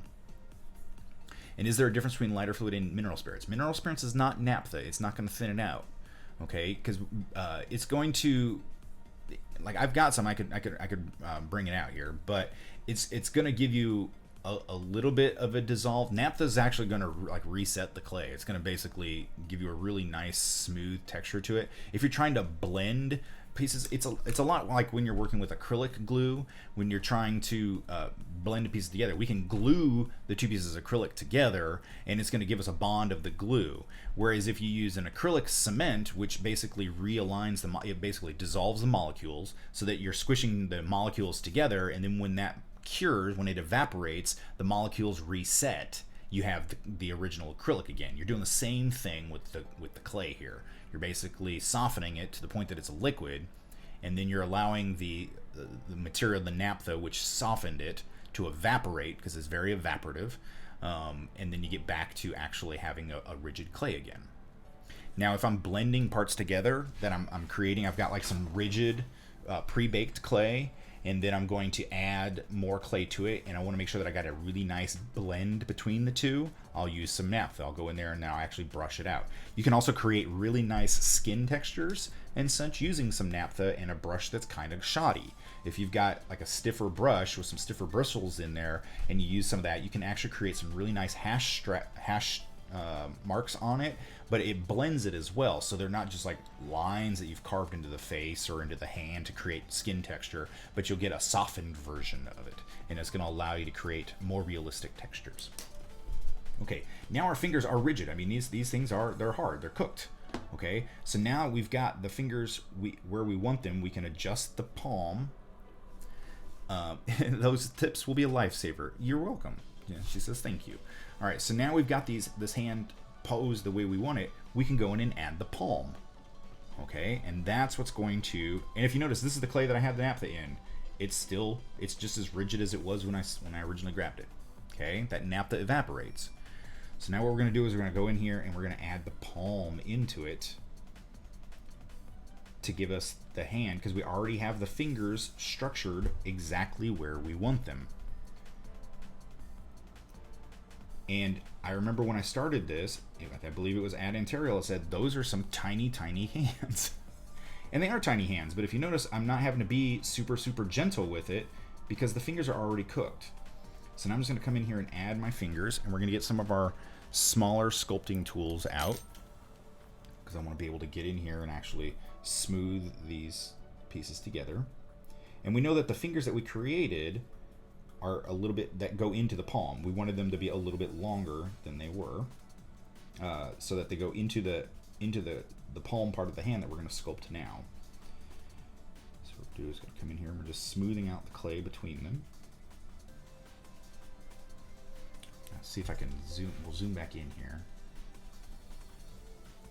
so you can see what I'm doing. And again, I've been at this for a while, so anatomy I know. All right, I know my anatomy, and I can't stress enough to how much you need to know your anatomy. Okay, I've been doing this a long time. I still use reference materials. Okay, but knowing your anatomy is going to make a huge difference when you're trying to put together hands and the like. Okay, so I also know that I'm going to have one line there and one line here because we're going to have this part of our hand here, the meat, and we're also going to have a section here. So I'm going to add a little bit more clay to the base of the thumb. That main structure of the structure of the hand is. Smooth that back out. Lord Krish says, sorry, what are you making? I'm making, this is a tiny hand for the sculpture that we've got in the oven right now. It's just doing a nice technique for using armatures for making tiny hands and such. But eventually, we're just working with armatures today. So this is, it's an entire tutorial on armatures and Super Sculpey or Sculpey based products. Brought to you by Polyform, the makers of Super Sculpey. But Anatomical says, at least the way you attached onto a bigger piece is much better for handling. This giant post down here, yeah, it's forward thinking. It's allowing you to, because you got to be able to manipulate this. And I actually own, I went to the store, and I buy these are hammer handles. Now you can go buy genuine hickory. And what I do is I drill the end on here, because this is made to fit the human hand. That's why they make these. And so what I do is I drill holes in the top of it, and I can put my armature inside of it, and then I can hold this thing that's made, rather than trying to hold onto this tiny little wire here, I can actually then hold on to something that is made for a human hand, honed over centuries, so that I can hold the armature in place as well. So it's that whole working smarter, not harder type of situation. But for this tiny little hand, I don't mind holding this for this tiny amount of time that we've got to work on this hand here. So we're just sculpting in the different joints, and I'll probably come in with some naphtha and smooth the joints out as well, so we don't have, so we have a nicer blend in there.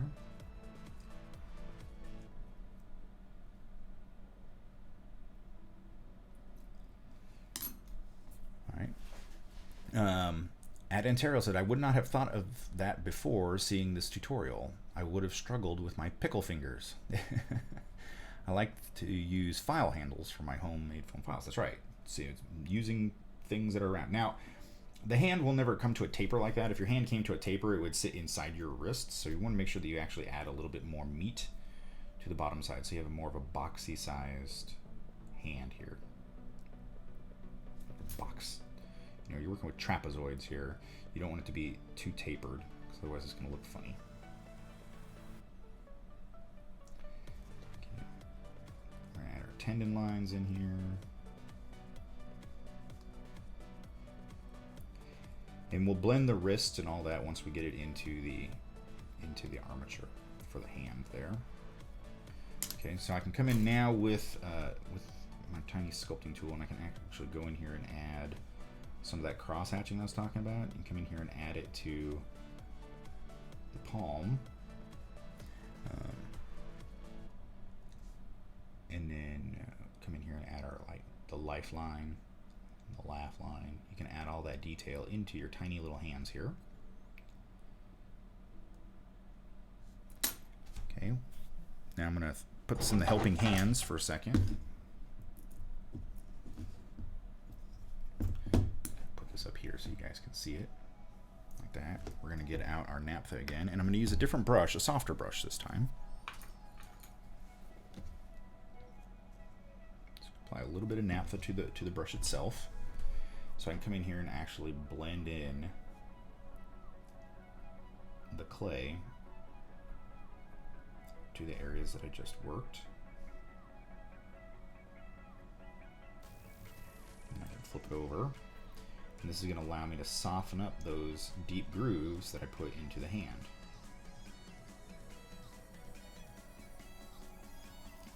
I'm also going to work on blending the clay into the fingers there.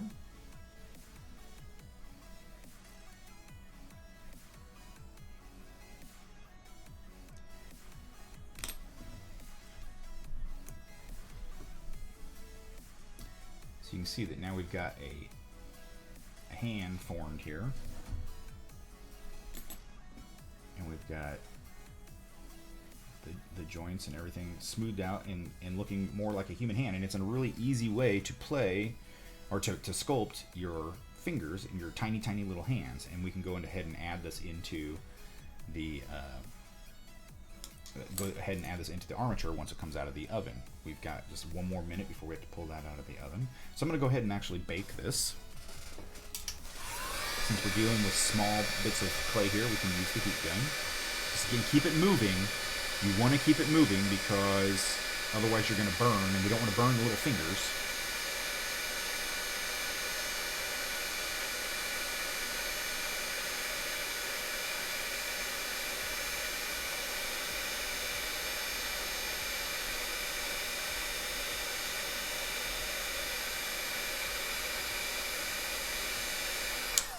There we go. So I'm going to set this back in the helping hands, and then I'm going to go grab the piece out of the oven. So now we've got our guy. I don't want to put the base onto my cut mat here because it will warp the cut mat. But as you can see here, we've got now a nice rigid section of clay over that one piece of armature. So that's not going to go anywhere. So now we've got a nice stiff figure here. If we take our tiny little hand here, and we're going to put that hand onto this arm, which is this little retractable arm that we had here. Okay, we can go ahead and actually cut the hand off. So we're going to grab our handy dandy saw and our handy dandy little holder here. We're just going to cut this. I'm going to do it over, I'm going to do it, well,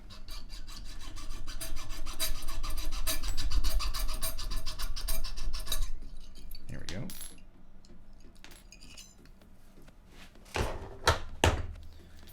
When you work in tiny stuff, having tiny tools are really, really useful. So now we have our tiny little hand here, which we can sleeve. Gotta clean out the inside here. Be careful when you're doing this, guys. We don't want anybody to cut themselves. Pull.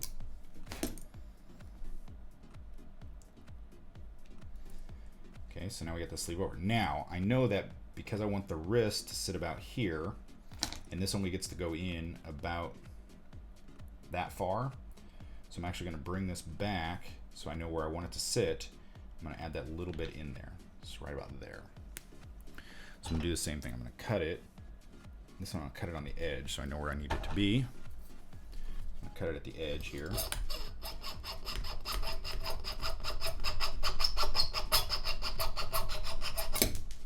Okay, there. So now when I insert my hand into it, it's right where I need it to be.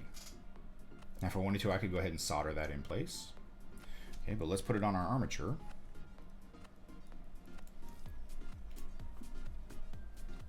So now he's got that nice rigid hand that's on there.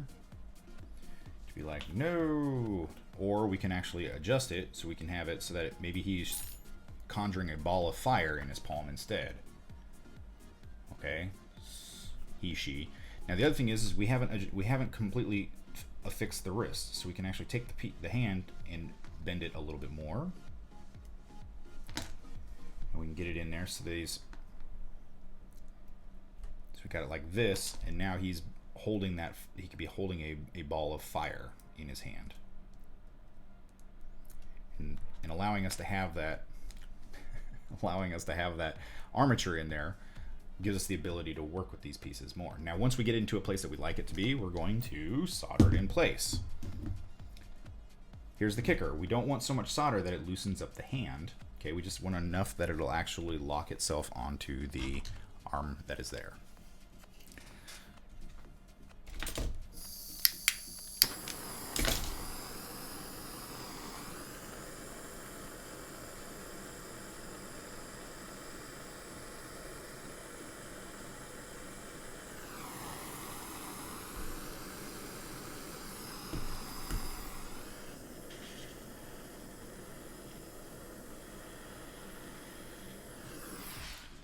Go.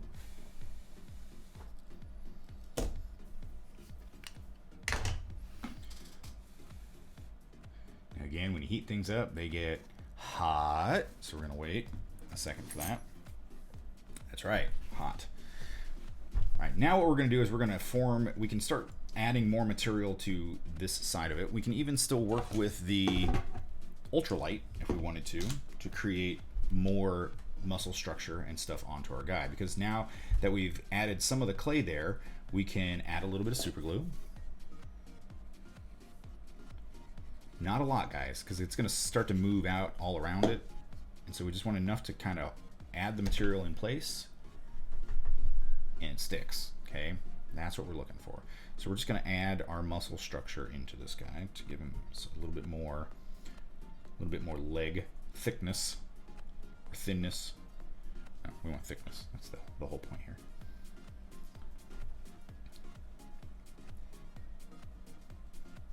Using our armature. And we can keep doing that. Now I'm going to grab, it's still pretty warm. I don't want to, maybe we can move the cut mat.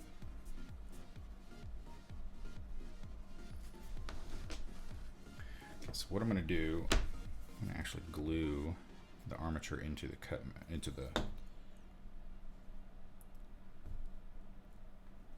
into the base here, because I don't want it to keep popping out, because it has a tendency to want to pop out because it's springy.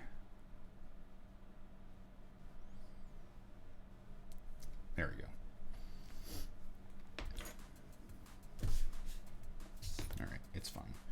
So now what we're going to do is we're going to start to build the other leg on there as well. And we'll keep adding onto this one as well.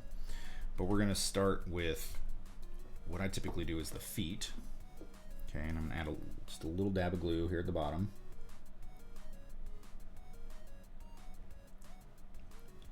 That's going to give me something to add to the foot so that it sticks to it. So what I do is I just create the foot just as a flat paddle to start off with a little divot on the back. Hello, good afternoon, morning. So what I do is I start with that little flat paddle, and I'll put it in there approximately where I want the foot to be, and I wrap it around the back end, like so.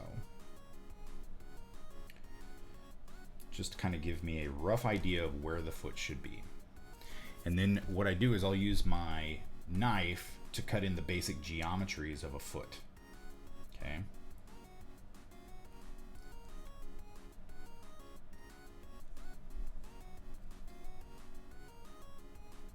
Basic geometries here. And then flat for the toe. Now if you notice, that is a tiny, tiny little foot, but that's okay, because what we're going to do is the cool technique of smush. I'm just going to smush it on there to make it thinner, because your toe, your foot is a wedge. Okay, so that's what that little smush is for. And since we put the basic geometry in there, it still gives us the overall shape of the foot where we need it to be. And we can come in here and we can finesse it. We can add a little cup on the inside. If we wanted to do shoes, we could do shoes. The way that I do shoes is by pressing in slightly above where the sole of the shoe would be, giving ourselves just a tiny little lip where the sole of the shoe is. Remember, it's slightly thicker at the back. Give you a little bit of lift, because everyone wants to be just a little bit taller. Arch support, you know.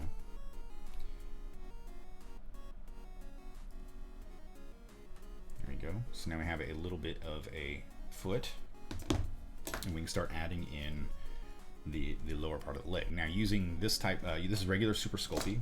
Adding this material is going to be stiffer, and so we're going to be able to do a lot more sculpting of it than without having to do the over armature before, or the under clay before doing the over clay, since we're working with mostly just the Super Sculpey. Now I'm going to show you another technique. Typically, since I can't access the bottom of the tube there to kind of sleeve this over it, I'm going to have to push it onto there. But I don't want to start adding so much force in here that I just start distorting the clay. All right. So what I'm going to do is I'm going to give myself the rough size of the tube that I need to have. Okay, about like so. I'm going to take my blade carefully, and I'm going to cut about halfway down. Okay, so about halfway down the length of the tube. To split it and kind of open it up like a hot dog bun. All right, then I'm going to add a little drop of glue to the front of the shin here. And then I'm going to add it like a hot dog to the front, and then close it up. Now again, I'm not twisting or pushing, I'm just closing it up so that I get a nice tight fit around that wire. All right, now I can start to blend the edges of the clay into the rest of the body that's there. Now I'm going to have to keep adding structure to it because there's no muscle on this right now. It just happens to be like the world's... This guy has skipped leg day. Let's just say that. So we're just blending. And if you were not here for my last tutorial on the blending of clay, what we want to do is we're not pushing the clay. We're not taking our tool here and pushing down the clay. We're not doing that because that's not blending, that's just removing clay. What we're doing is we're actually rolling it. Okay, so we can take two pieces of clay where we have a seam, and we're adding a little bit of pressure, but we're rolling to create a blend. And see, that kind of makes that seam disappear. So again, slight pressure and a roll. Because if we just push it down, then we end up with this at the bottom. Okay, we're not actually blending the clay together. Whereas if we take it, we're pushing and we're blending. It's like a little steam roller. And it kind of presses the material down. Okay, add material. A question: the super glue you are using, is it the same thing as crazy glue? Yes. I'm just trying to figure out what. Yes, crazy glue. It's basic. It is cyanoacrylate. Okay, is what it is. That is the chemical name of it. Cyanoacrylate or cyanoacrylite. It is super glue is a brand name. This is actually called specialty cyanoacrylate. Let's put the zoom back on here, guys. There we go. Cyanoacrylate adhesive. That's all it is. Okay, this one just happens to be formulated as gap filling, which basically means how it works is that the glue, super glue, cyanoacrylate, as it cures, it comes into moisture, it activates a chemical reaction. And the chemical reaction, there are tiny crystals inside the cyanoacrylate, and they're free floating, okay, but they're rigid, they're sharp. They're like little tiny crystal shards, okay, but they have sharp points to them, and they're free floating inside the medium, the binding agent.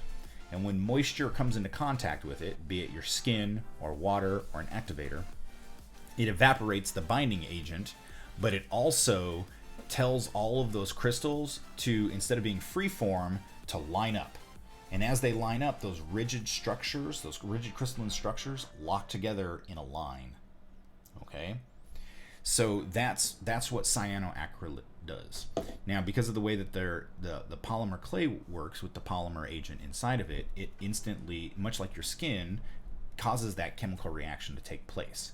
And that's what creates superglue's really tough bond.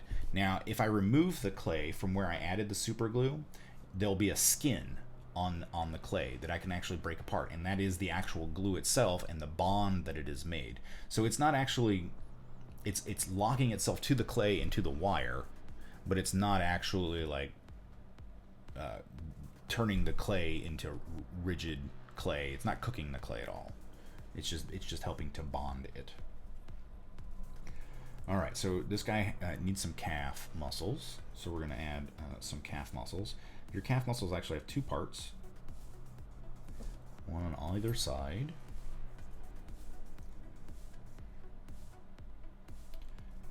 Like that. Okay, most people don't know that. They just think it's one big fat muscle in the back of your leg. 'Tis not. Anatomy is a great thing to know. If you don't know your anatomy, we're in the age of the internet. There's plenty of anatomy that books that you can be found online. Not even books, but like just sites and stuff, so you can break down basic anatomy. And depending on how your figure is looking, whether it is mammalian or amphibian or human or whatever, you can find a lot of those structures broken down in there. And again, I'm rotating the tool as I'm blending the pieces together so that I get a nice rigid or a nice blend on there. I'm gonna give him back his shin bone because he'd probably want that.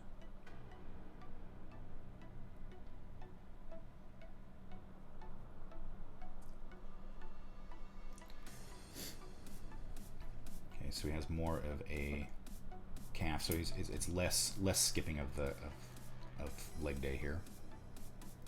So we make sure that we don't lose that differentiation of the two muscle structures in the back of the leg there.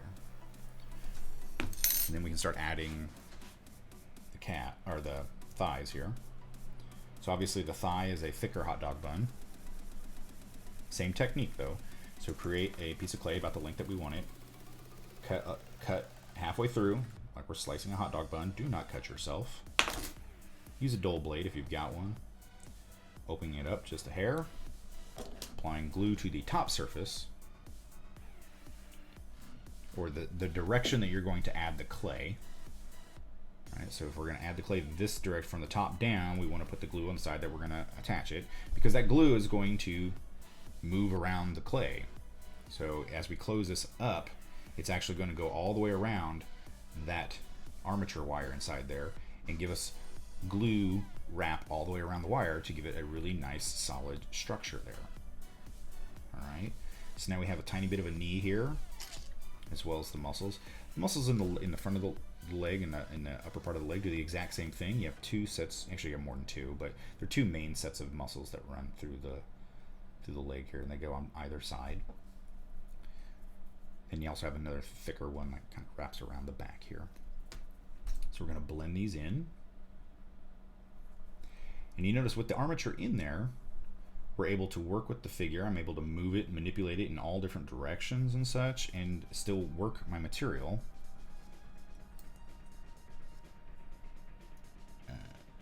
And blend in my seams and all that fun stuff. All right. He doesn't have a knee yet.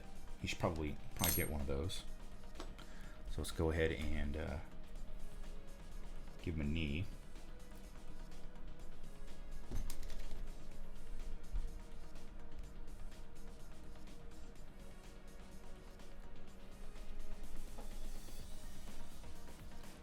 Now, if we were doing superhero anatomy instead of like regular human anatomy, it would be super, super, super accentuated muscle structures and such. There we go.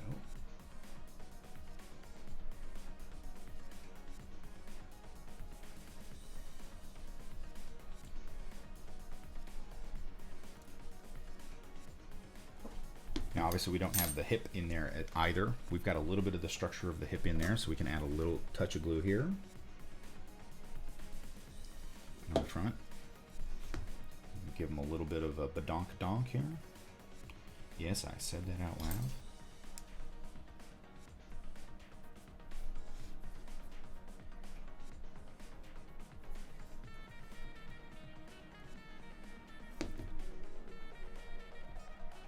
If you're watching the VOD, you'll have some comments from Monty about the different types of anatomy ideas that are out there for the different kinds of figures that you're making. And everybody's got their schools of thoughts on how that goes. I'm just going off of basic regular human anatomy here. 8.5 heads. We're going to blend our seams.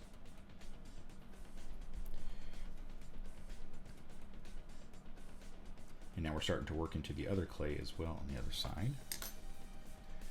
But you can see that we're getting the look of the figure fairly quickly. You know, it's only been 2 hours since we started, and not even 2 hours since we started this figure. I'd say probably only an hour and a half since we started this figure itself, and it is already coming along pretty quickly here. We don't have any of the strong details in it. There's one more muscle that's missing on his thigh. It's going to be, so we're going to work. And a lot of the muscle structures that you see, guys, on any anatomy is going to be something like this, okay? Because you're going to have, or it's going to be a diamond, like a shard. Because you're going to have connected tissue. You're going to have the thickness of the muscle where it contracts, and then it's going to have connected tissue at the end, at the other end as well. So you're going to get those kind of shapes. So inside the inner thigh, there's that muscle as well. It's going to give us a little bit more, give this guy, you know, the ability to squat. It's just figuring out your anatomy here. Paul, did you just lick the cup end of this tool? I did. It allows me to blend. Since I can't roll this tool here, I actually have to smooth it out. And if you notice, I'm actually creating little ridges there. So they're not, I'll move the blend camera up a little bit. Except I just got rid of it, so hold on a second.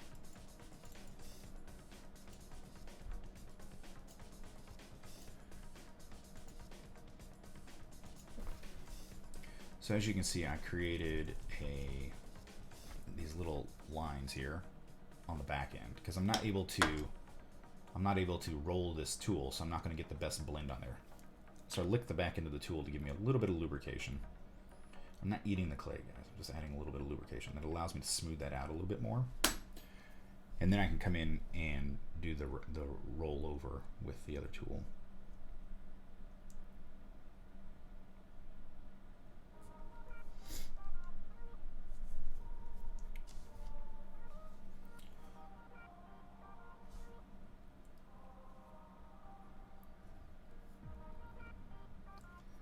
There we go. So give us that kind of superhero look that we want here. And kind of fix these pieces in here. Add a little bit more clay into there. And that's going to give us most of our figure. Now we've got the arm that we put in. I can find. That's not it. No, it's up here. It's already locked in. So we have this arm in here now that we know is going to go too far.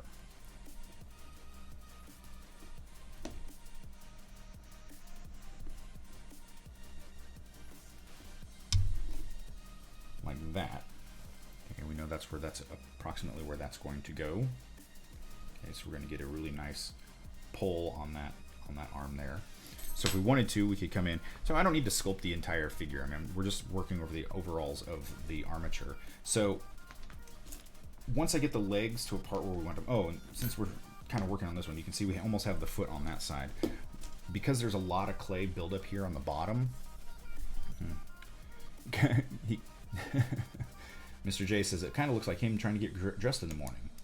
Now because we have this extra clay at the bottom here, it's a little too thick to be able to actually give us a decent sculpt on there. We can actually come in here since it's cured and actually carve away at it to give us a little bit of a thinner area to work with, so we can actually put in the other clay as well.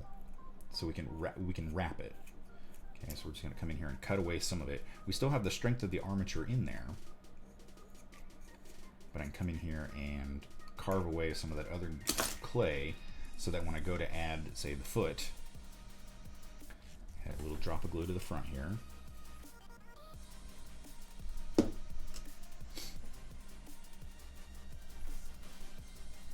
going to kind of push that clay into place.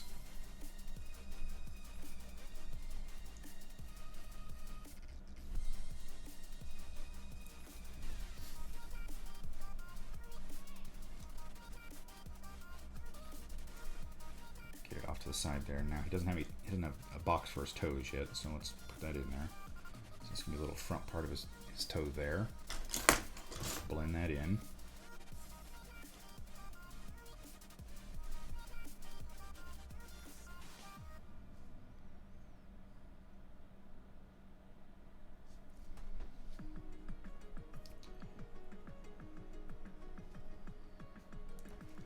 And do the same thing. We're gonna add a little bit of the. Make sure we get this nice and blended on towards the back here. I want to make sure that we get the heel completely blended in there. I'll add just a little bit more to the back. I want to add just a little touch of glue here to make sure everything sticks. Now you know why I buy such large bottles of super glue. We're just going to add a really, really thin layer of Sculpey to that, because we don't want to add too much thickness to it, but I still want to be able to blend the clay around it.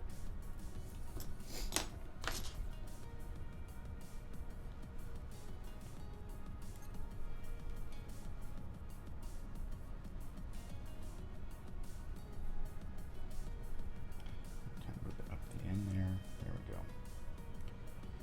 And then we'll take our tool here and we'll go in and cut in our soles of our shoe. Remember to move up towards the back, because it's going to have a little bit higher sole in the back of the foot.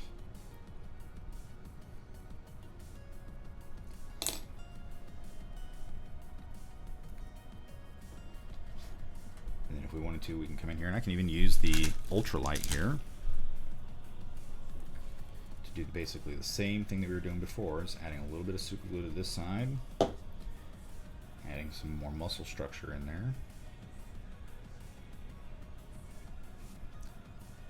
So, and this is just going to give us one lighter side. Now, the other, if working with the ultralight is too too soft for you guys, and we touched on this a little bit last time, you can actually take the ultralight and blend it with your Super Sculpey. Okay, the best way to blend, guys, is to smush, roll, smush the opposite direction, and roll. And it's basically just going to allow you to keep moving the clay around and giving you a decent blend on it. Okay, and the more Super Sculpey that you add to it, the stiffer it's going to get, but it's still going to retain some of the properties of the ultralight. It's going to be lighter, and it's going to retain some of the bendiness of it once it's cured. Like ultralight has got some flexibility to it once it's completely cured.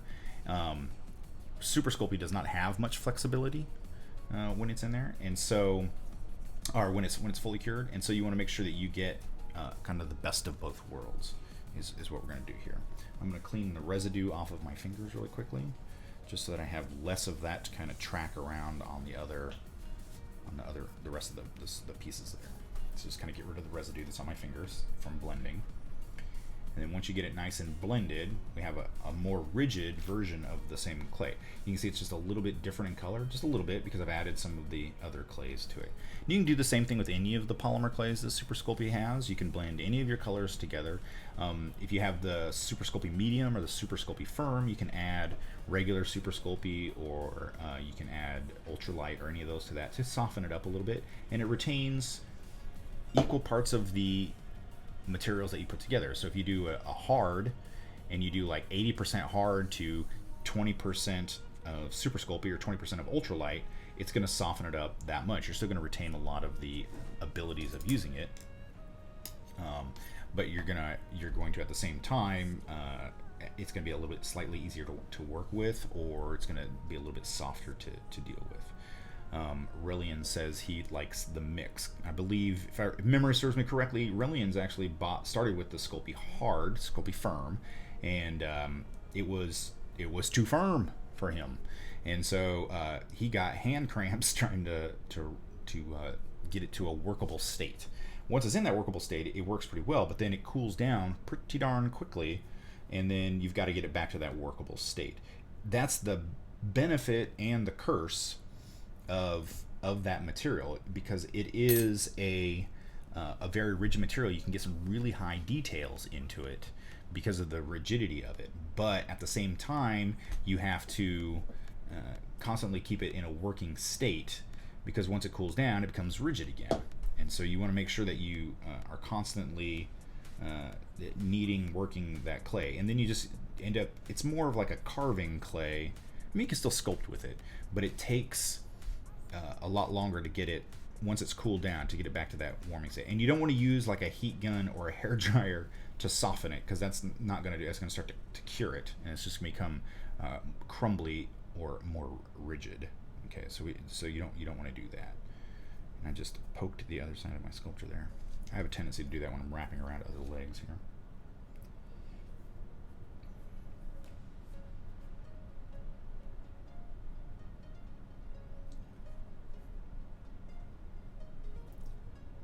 Probably could have taken a little bit more off on the under structure, the original clay, on this one than I did on the to match more of the thinness of that one. Or what I can do is come in here and actually add more structure to that one, because this one looks like he's actually wearing like a pant, whereas this one looks like he's got no pant on his leg.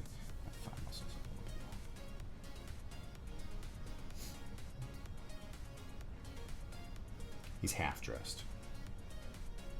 See, superheroes put on their pants one leg at a time too, guys.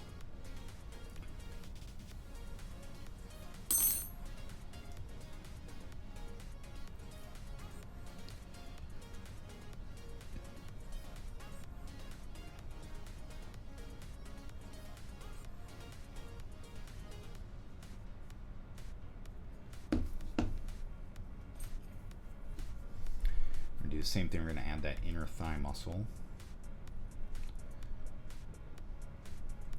that we did on the other side. And at this point the anatomy is just about mirroring. But as you can see, the armature is helping us immensely with keeping everything where it needs to be. It is the bone of the figure, but it's also giving us the structure. I mean, it's like the roadmap to creating these pieces. And I could stop this and come back to it tomorrow and know exactly where I was. You know, it's oh yeah, this is what it needs. It needs to have the upper torso and some, you know, more leg work done, that kind of stuff. And that's the nice thing about the armature. Building the armature completely before starting your work is necessary, because then, like, I could, I guess in theory, stop here, but then I'm not going to know if everything is proportional. You know, I could stop, you know, I could have not put all this onto there, but then how would I have known whether or not everything was the size it needed to be? You start with your entire armature and can work around it. Now, if I'm like, well, this is going to get in my way while I'm working diligently on my legs here, then what I could have done is the sleeve technique for the torso as well, and just break everything down into pieces and parts. It just depends on how you want to approach your sculpture, and that really is, it's up to you guys. I mean, it's not, there's no right or wrong way to do it, it's just how to do it. It's thigh gap. Well, we'll add some more clay into that. But his legs are spread. Everybody's gonna have a gap, and your legs are spread like that. All right.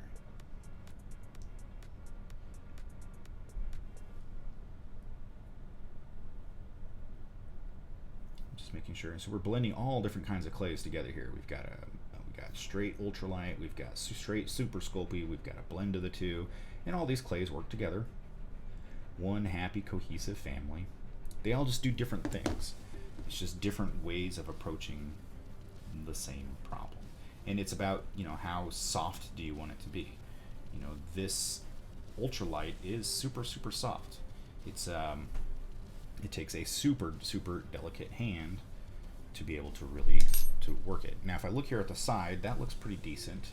But if I come around the side, look at that. He's like super bow-legged. So we're missing some structure right in here.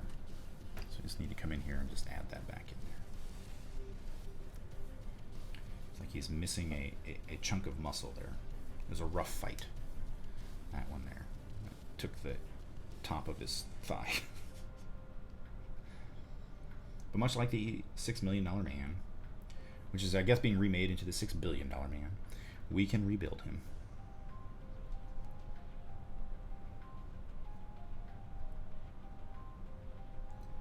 We can make him stronger, better, faster.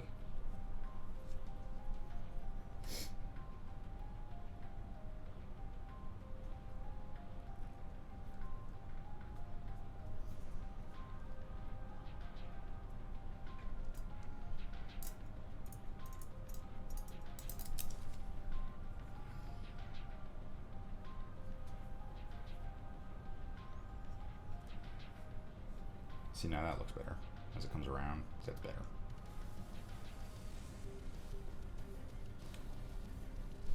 He still didn't have a kneecap over here, so he's just gonna fall onto the street. So let's give him a knee.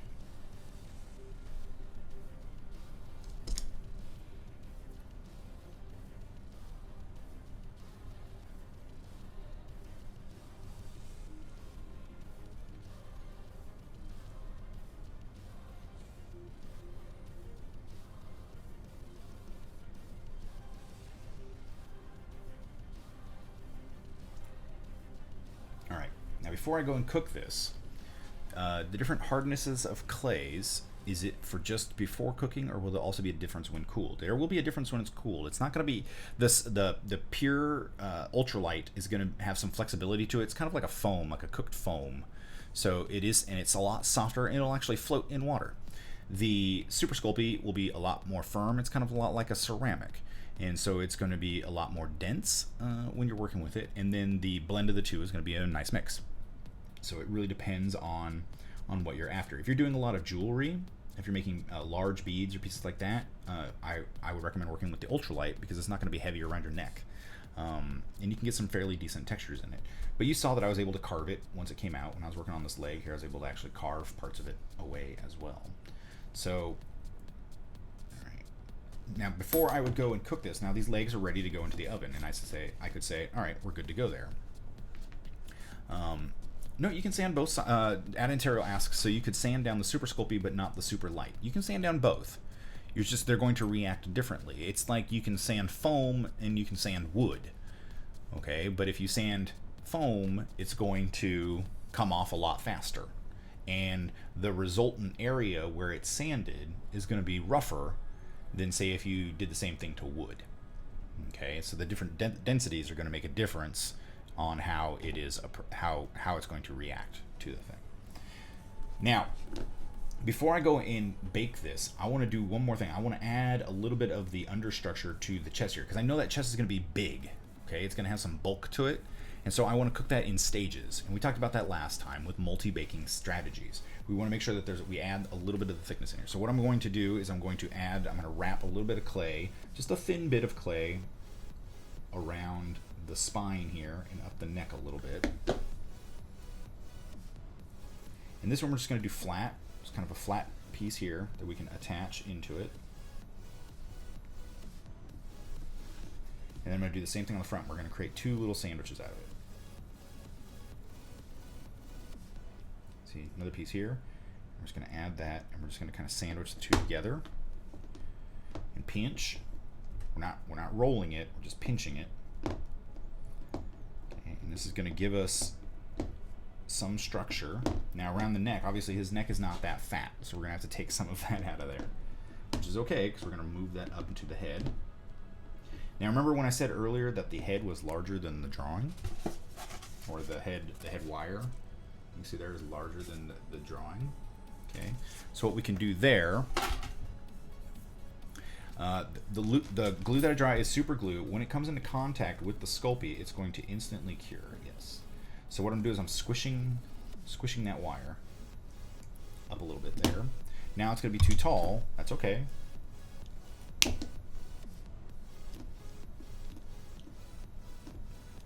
it'll let me cut it. There we go. So now that's cut. So now we can add our head clay into there. See, now what I'm doing is I'm thinning back out that neck. Okay. I want it thin enough that I can add a little bit more clay to it in a little bit, but I want it thick enough that it'll hold its shape when I'm trying to add some clays to it. And remember, the neck comes forward a little bit, so don't make it straight up and down, guys. Okay. So all I'm doing is giving myself a flat area to work with here. I'm blending those two together, and then I'm going to blend it here as well.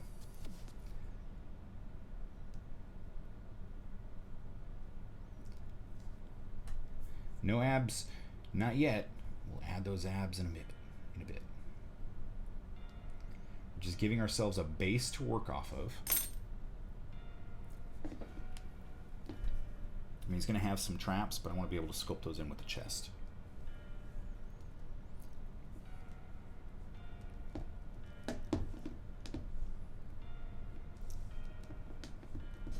Now, if I wanted to, I could come in here and add a little bit of clay around the shoulders on either side.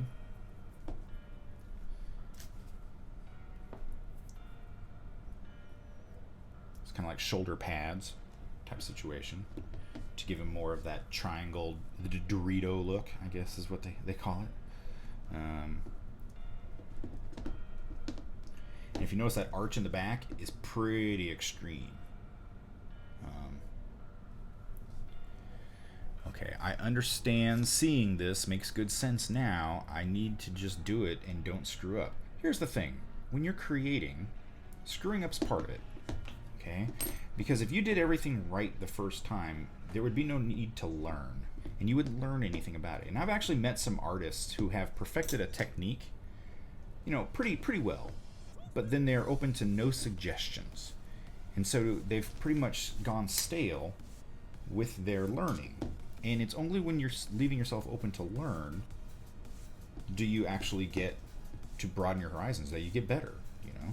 So goof up. Honestly, I was doing something that I've done countless times before and screwed up, as it happens. I miscalculated my time and screwed up, and so then I was trying to rectify the problem. It did not rectify. And then went to go clean it all out and realized I had created a completely different technique that I could use in different applications. Okay, so just because you're working on something for the first time that you've maybe never done before, don't think that it's got to be perfect. you know, screwed up, just know what you're doing, learn from it. Okay? So now that little bit of a T in there, a little bit of a triangle in there is going to give us less work to do later on. But I've got that really exaggerated bulk in there, that really exaggerated turn in there, as well as in the front, because I'm going to add more clay to it, and we're going to soften that up later. This is just to help me work with the armature to kind of beef it up a little bit while we're working on it, okay? Now I'm going to use a little bit more naphtha to kind of blend this seam together, because we got the two different kinds of clay there, and it seems that the more I mess with it with my hand, the less likely it is, the less it is blending, okay? Because no matter how much my fingers can be soft on the softer clay, it's not going to be hard enough on the hard clay to get it to blend. So I'm using a little bit of naphtha here to give me a nice blend. You can see, and it's working on all the different clays, guys. It's all the different clays together to create a smooth transition.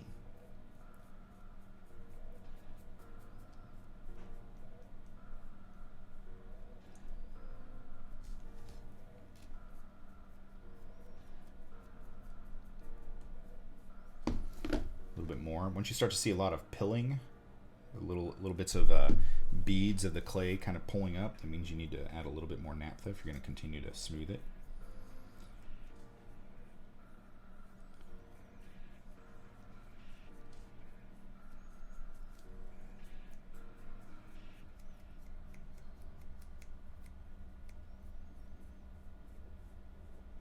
And if you're going to use your conventional home oven, and you're going to use naphtha, please use the naphtha, wait an hour before putting it in your oven, okay, and then bake it.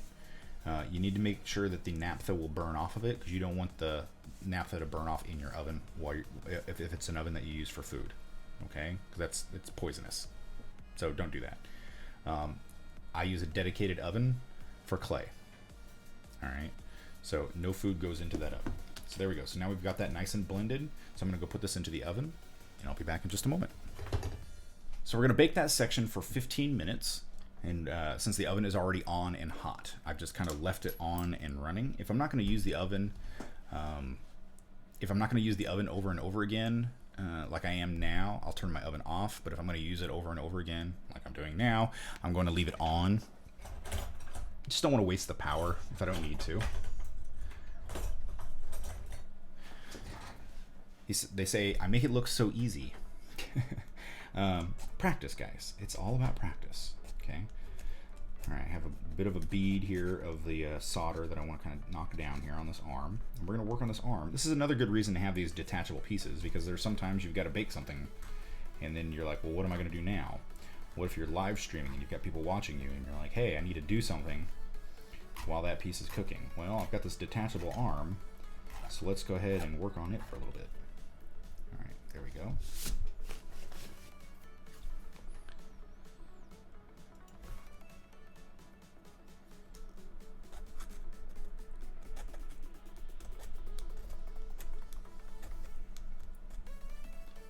There we go.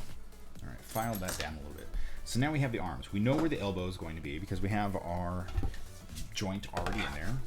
Look back down here. We can see our joints are staying the same. See, even though we added that little bit of forearm to it for the hand, we know that the joints are staying the same. We haven't adjusted anything. We're using our armature to our best our best ability here. So what we're going to do is we're going to start adding the forearm, the wrist, and the shoulder into this. And I'm going to add a little bit of glue, and we're going to do the hot dog approach again, hot dog bun here. So we're going to add just forearm first. I'm going to put that there. For my little bit of forearm. This dude doesn't need to have the world's beefiest forearms. So I'm going to go. And we're going to slice that. Don't cut yourself. The general rule of thumb is if you need to really pull the blade or push the blade through, you need a new blade. So, because the only thing that you're going to accomplish with a really dull blade is you're going to cut yourself forcefully. so don't do that. All right, and done. No, just kidding. So obviously your forearm doesn't look like you're wearing a cast, so we need to sculpt this and blend it together.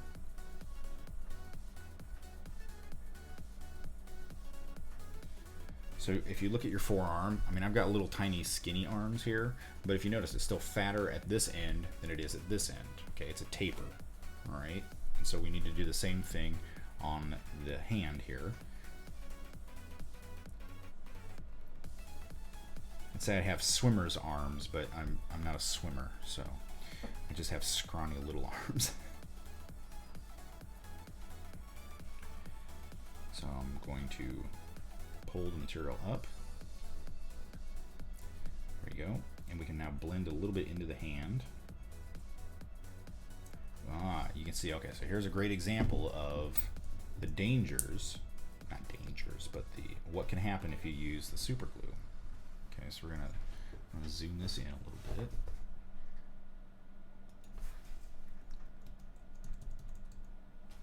Okay, do you see how it's starting to crumble here? Okay, that's because the super glue that I added came out towards the end there. So the super glue kind of started coming out on the ends where the two pieces connected. Okay, so if I kind of move this back, you'll see that shiny part that's right there. That's the super glue. All right. Now obviously that's not good because we don't want that crumbling nature in there. So we're actually going to pull that out by carving out that little bit and removing it from our clay. So that's that little bit of super glue in there that's going to create the issue. Okay. Since it cures to the clay, but it's not actually curing the clay, it's creating a skin. Okay, so now I can come back in here and blend these two together a lot easier.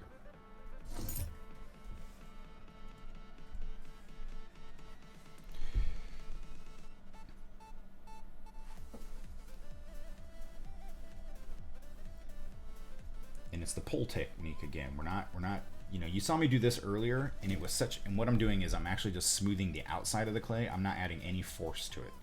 Okay, if I squeezed together this, it would create that gap by on the armature wire. Okay, all I'm doing is I'm just really lightly. I mean, like so light a baby could take it from my hands.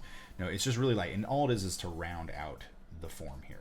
Okay, I'm not adding enough pressure to actually do anything to the middle there. So. And then we're going to come in here and blend our areas. And we can use a little bit of the naphtha on this as well. Lator. Okay, so I can look at my hand here and see what I need to see. So I need some thinness in here. We're going to add a little bit of a tendon line here. There we go, there. Now if you notice, I came up past the elbow here. So what I would probably end up doing is cutting that and removing that bit of clay. Okay, because I want it to stop at the elbow. I'm gonna add that joint later. So, hello Katie, how are you today? What I can do is I can come in here and soften that up just a little bit so we get kind of a trapezoid effect, again, where it tapers in at that joint. And then also on this outside here, I'm gonna have the same thing. If you notice, I got that little bulge here, that's your bone. And then you've got a muscle, you got two muscle structures that run through your arm here. So you got one major one here, one on the other side, and that's what allows you to turn your wrists, because you have two bones in there. Okay, so we need the little bone that's there, and then we need a slight gap or dent inside the arm there. So we're gonna add that slight dent, like that. And then we can add that little tiny ball on the wrist joint right there. I'm just going to blend that in.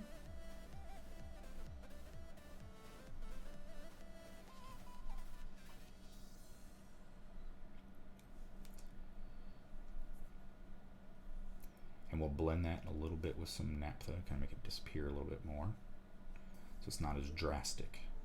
Okay, so there's our forearm. And then we can go in and start adding in the upper arm as well. So, for those of you who are just joining us, we're doing a stream on armatures today. And so we're working with armature wire, and we're building a kind of like an action figure pose, action hero pose, using an armature. And I'm just kind of showing the different techniques and different ways of utilizing armatures in a sculpture using Sculpey clay. So So we're gonna do the same thing. We've got the hot dog approach again to the hot dog bun approach here. So we're gonna add a little bit of glue, just a little bit. Whoop. All right, and then we're going to, we've got the bit of clay that we're gonna add to the end there, and we're going to slice it open again. All right, so we open it back up. And remember to go, you're going to apply it in the direction you applied the glue, okay? Great question there, Katie. She says, does it matter what you use for the armature, or is it as long as it's metal, you can bake it? Basically, you can use anything for an armature. Just know that, just recognize what heat and cooling is going to do to whatever it is that you're using for an armature, okay? We use mostly wire for clays because you can bend it and form it the way that you want to. But some people use wood, some people use stone. I mean, you can really use pretty much anything. Just know that as you're heating and cooling it, if it expands and contracts, the clay itself is going to, it may crack. And so you want to make sure that whatever you're using will work in conjunction to the material that you're putting over the end. So if you're using the Sculpey clay, like we're using here, you'd want to use a wire armature. But you can use like coat hanger wire. You can use this brass wire that I have. I've got aluminum armature wire. You can use pretty much anything that you want as long as you've got it. Some people, like I was showing earlier, we've got this really fancy armature here that would be used more for stop motion, but it's made of steel. So it actually has like all the joints and such, so you could do like a stop motion animation with it. You just need to you know, this I wouldn't use for something like Sculpey, because Sculpey is going to be a rigid material once it's baked. This would be something that I would use for something that's softer. So it really, yeah, it just depends on the application that you're after in the end.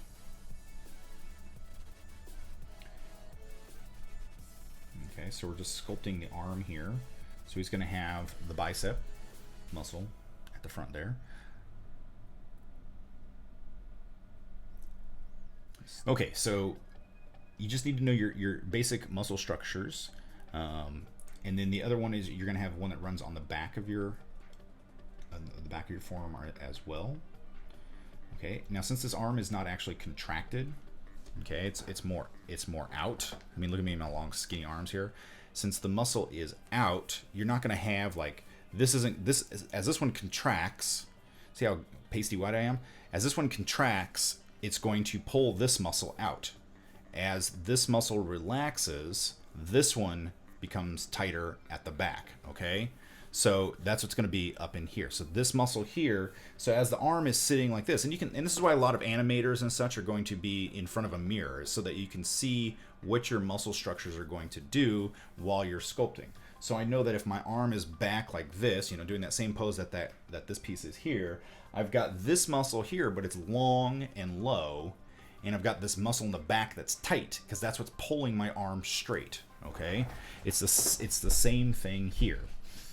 So we have this muscle here is going to be long and low, okay? But this muscle here is going to be tight, okay? And it's going to be the one that pulls on there. So there we go. So now we have that style of arm. Now if we wanted to, we could, you know, like really superhero this up so it looks less like me and more like a person who goes to the gym, and we could actually like bulk up all of the muscles. But you got to know that your muscles are still going to react the same way, even if you've got giant bicep muscles, okay? You super work out, they still need to contract and release, otherwise they're not going to be muscles, okay? So even if I had like Thor's arm here, when I relax my arm straight, that muscle's still going to go down. That's why they do this, to make it look bulkier, okay? So it just really depends on how you want to, how muscly you want your figure to be. Okay, if we're gonna go like super muscular, then I'm gonna add some more muscle to that bicep area, but it's still gonna be in a relaxed state.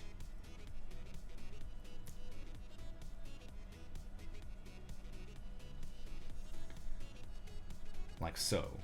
Okay, it's not going to be, and we can go in here and define these much more, but we don't need to. Okay,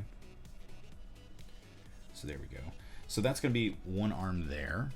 Now the other one, now if you notice, I just broke off the pinky finger. So let's go see if we can glue that back on. And now why did it break off? There was no armature inside of it.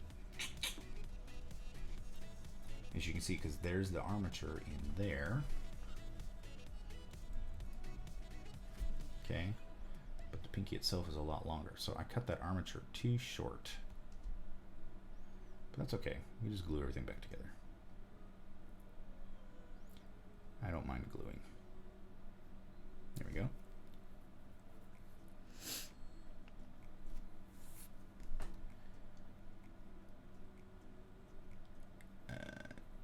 7.5. Okay, so Gorga is asking a question. He says, is there a ratio to work from? Yeah, we already talked about this, Gorga. It depends on what you're making, and the math is out there on the internet. I mean, you can find it anywhere. It's a standard human for drawing is typically 8.5 heads. Okay, for fashion models, it's 9 to 11. Okay, some superheroes, it can be as short as 7. Okay, it really just depends on what you're working on. So the ratios are out there. Oh, for the bicep, no, because I mean, if you look online, you can find images of people who have done nothing but like work giant muscle, just work their arms, and they got like giant, huge, disproportionate muscles. Okay, typically, if you're gonna work your arms really big, you're gonna want to work your traps as well, because otherwise you can't support the weight of it. I mean, everything is connected. The neck bone's connected to the hip bone. That's not correct. But the trapezoid muscle, this trap muscle here, the big triangle that you get there, yeah, you need that to be able to pull up the weight. So if you're really working your arms like this, I'm not just working these muscles here, I'm also working my trap and my back, okay, or your pecs as well. All right, so the alarm just went off, so I'm going to go grab the guy out of the oven. Okay, so now we've got our guy out of the oven. That's 275 degrees here. Yes, it's warm to touch. But now we can go in here and we can check our arm, because we have that sleevable piece in there. Okay, so now we know that width-wise it's going to fit, but we are short here on the clay because we want to add it in there. This was just to give us a rough idea of like where it should be. Okay, but you can see his arms look way too beefy for Paul. Look way too beefy for his scrawny little body. But once we start adding in the bulk of his torso and such, it'll make a huge difference. Okay, so that, and then we'll also add in the top of the arm. Okay, hey Lady Clays. So we're gonna add in the top of the arm here as well once we start bulking all this up. That's right, he's been skipping leg day, and he's all concentrating only on arm day. You keep sliding that in and out here, but he'll be fine there once we start working on him. Okay.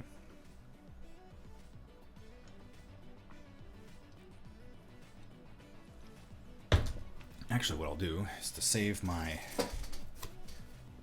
cutting mat from warping from the heat, I'm just going to apply it to here. There we go. It's not going to work out. So we're going to set this off to the side for a second. Thank you. So now what we can do is we're just waiting for this. As you can see, it's still got some mobility to it because it's cooling down. Okay, but if once it cools to the point that we can actually work with it, it's not going to be that difficult. It's going to be a lot stiffer to work with, and so it won't be like right now. If I start sculpting on it, I could run the risk of cracking it at the place where it's anchored, which would be at the base here, so it'd crack both of his ankles. Okay. Now remember here we added that like really extreme curve to his spine. Like nobody can do this with their. If you can do this with your spine is broken or you're a contortionist. Okay, but so what we're gonna do instead is once this is cured or cooled down, we're gonna start adding clay to this and bulking this guy up so that he's got a little bit more structure to him. Now ideally, well, let's go back. See, I'm looking at this arm and it feels to me like the arm is too far out. Too far out, man. All right, but let's look. So we've got our armature here, and our drawing. It's not. It's where it needs to be. It's got a little bit more width to it than it needs. It's actually this other arm that needs to come out. Okay, Miss Nerd Bombeck says, I don't use the super glue, or Super Sculpey. I use the regular Sculpey. That's actually fine. A lot of people like it, and that's what they have. Today we're actually using a blend of ultralight from Sculpey, and we're also using Super Sculpey. But you can use whatever clay that you're comfortable with, and that's the one you should use. That's the great thing about the line of Sculpey products, is that there's one for anybody, the whole line of different pieces. We've got regular Sculpey 1 up to Super Sculpey, and then Super Sculpey Medium, Super Sculpey Firm. All of it works really well. It depends on how you feel with your clay, and I really strongly suggest, like, you can take my suggestion. I use Super Sculpey all the time. You can take that and you can buy it, and you may be like, this is way too soft, you need something firmer, or it's way too hard, I need something softer. So work whatever you feel comfortable with, and that's really what it comes down to. There's no wrong way to sculpt. So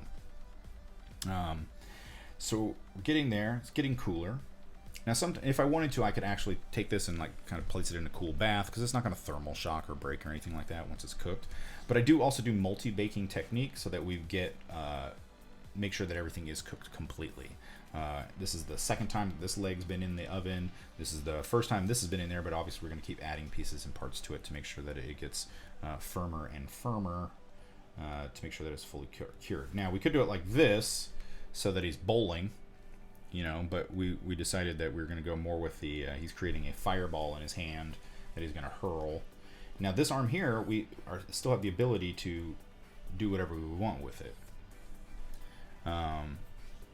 Hansen says, no wrong way to sculpt. Tell that to the monstrosity on my work table. I disagree. I think everything that we do in the creative world, there's something, there's pieces that I'm not happy with in the long run, but at the same time, there are definitely learning experiences to be done with all of them. If you don't, you're never going to start out as a Michelangelo when you're sculpting. When you're trying anything new, you're not going to start out as a master. You've got to start and got to learn, and I think there's nothing wrong with that. Thank you for following, Lady Time Warrior. I do appreciate that. Thank you. There are no mistakes. Oh, there's plenty of mistakes. There's plenty of mistakes, but learn from them, So with this arm here, we're actually going to make it just a little bit wider. There we go. So he has a little bit more width to his shoulders, as even there. Mistakes bring creative solutions. Absolutely. I am a firm believer in that. All right, now that we're getting to the part where it's cool enough that we can actually start doing some stuff with it. You can see he's stiffening up here. He's getting cooler. We're going to pull this arm out. We're going to start to work on this back. Now, we've got the armature in here, so you can see that we could reposition the arm that's unaffixed here. If we wanted to, we could do, he could have just bowled that perfect strike. But he's a lefty, which is weird. Lefty bowlers don't get strikes. I'm a lefty, so I can say that. But no, we still want him to have that fireball kind of look to it. We know that there's going to be a shoulder in here. See, once we get that shoulder in there, he doesn't look nearly as weird. But he's super skinny here. Okay. So what we're going to do is we're going to start to add in the actual physical parts of his body, not just this empty structure that's in here. So we're going to add a little bit of the super glue to his back here, just a little bit. I know it looks like I put a lot in those, or a lot on there, but I don't. It's just really thin and then kind of spread it out a lot. Okay, so we're going to use clay here. We're just going to create like a trapezoid. Everything ends up being trapezoids with humans. Squares and trapezoids, squares and trapezoids. And then we're going to come to the front. We're going to do the same thing. And we're going to use the super glue as basically an attachment. It's going to allow our clay to instantly grab onto the uncured Sculpey is going to be able to instantly grab onto the cured Sculpey.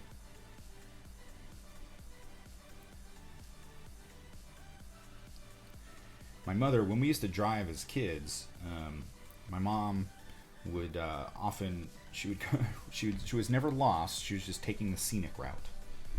And I mean, if you just approach it like that, it's awfully true. You know, it's not you'll get there eventually. You just maybe a long wait to get there. Okay, obviously he's got a lot. He's been to the gym and just works his upper here, so we're gonna have to add a little bit more beef to the bottom as well. But we know our structure's there, so now what we're gonna do is he's just going to the gym.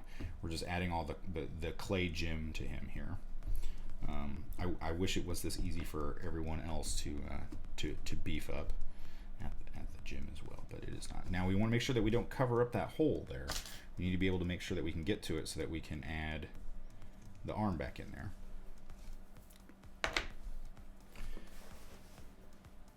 So if we come in here and we just add our arm back in. Okay, so it doesn't seem nearly as funky out there on the side. I mean, granted, he's got a bit of a gut right now, but I'm gonna fix all that. He doesn't have any rib cage either.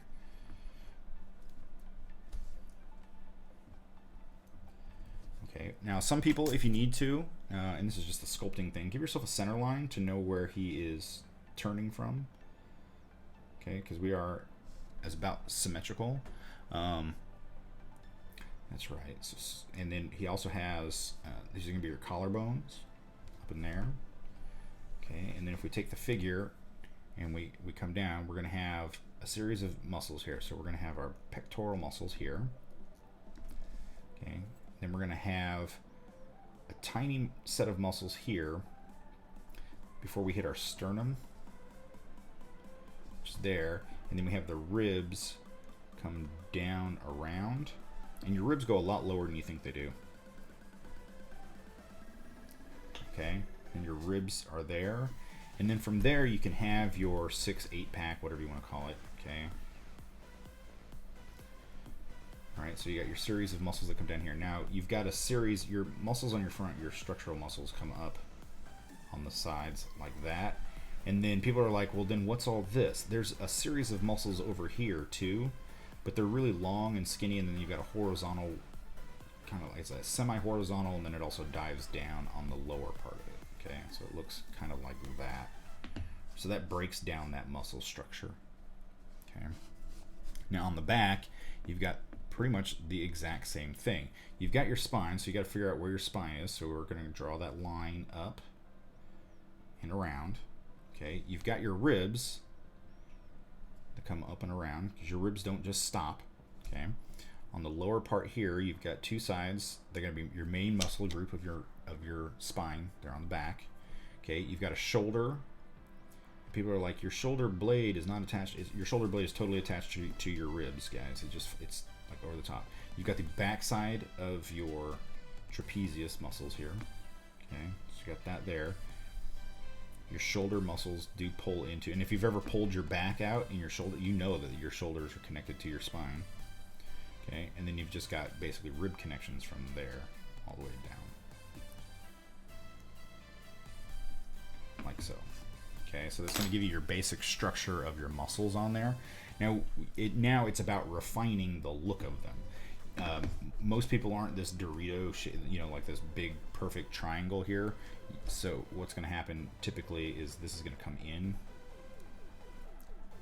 at an angle like that. Same thing with this side, we've pretty much already done. Okay, and then you're going to start to build your muscle structure over that. All right, so for like guys and girls who are really work the upper chest area, the pectoral muscles, this muscle is going to, because the way that it lays out, the lower part of your muscle, the lower part of your pectoral muscle needs to stretch to be able to get your arms up and down. Okay, so when they want to really show what they look like, they bring their arms in, because that's the contraction of that muscle. But to be able to do this, they need to stretch back out.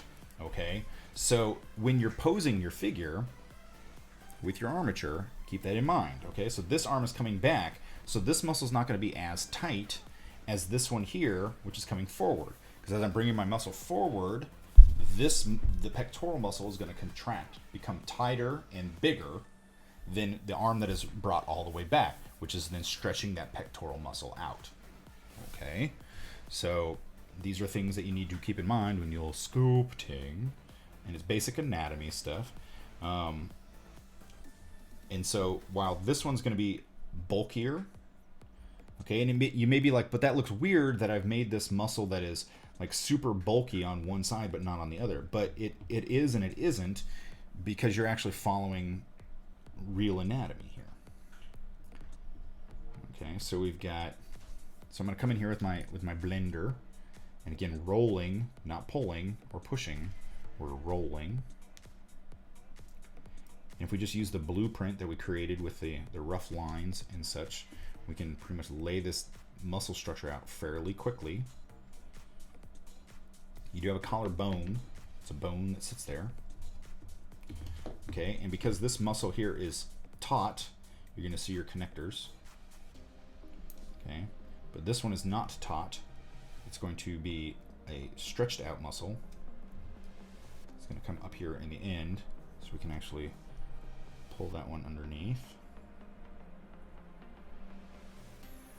Now, why do we have that separation, that cleft between the two muscle groups here in the center? Okay, so this one's going to have the same poles. They're just going to be they're going to be longer. Okay, but these muscles have the cleft between them and the pole because it needs to have a connector. Okay, these muscles need to connect to something, and we're all fairly symmetrical for the most part. I mean, technically we're asymmetrical, but you know, in the grand scheme of things, especially when we're sculpting and stuff, we want to make sure that our muscle groups are symmetrical and structural. Okay, and then we want to add in the ribs next. Okay, because if you don't have ribs, you have no way of protecting your guts. Okay, and you want your guts to be protected. Now, you have 7 ribs. Okay, but they're not going to all be visible because some of them are actually up underneath your pectoral muscle. So you're just basically looking for the structure around the outer edge, because this guy's, as he's stretching, that rib cage is going to get pronounced, and it's going to pronounce right around the underside. You know, you get up and stretch and try and figure it out. You know, if you move over to the side, you're going to get a bunching of, you know, these muscles in here. Even if you are, you know, super fit, you're still going to, if you move over scrunch everything over to one side, you're still going to get those little rolls of what feel like fat. It's not fat, it's actually rolls of muscles that are bunching together because they're not being stretched.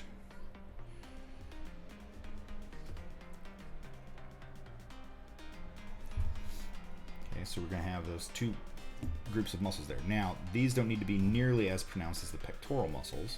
We're just putting the groups in there. So we're going to blend these in it as well. Remember to roll, not smoosh, not push. Roll. Roll with it.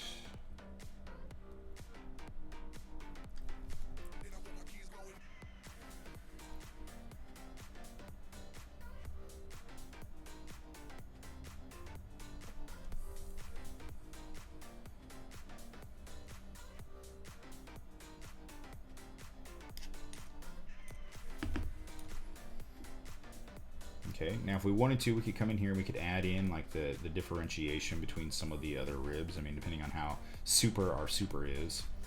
And you do have a series of smaller muscles that group around your ribs on the front here, but you don't need to necessarily bring attention to. I mean, you can if you want to try and really beef somebody up here. Right here, you've got your sternum, okay?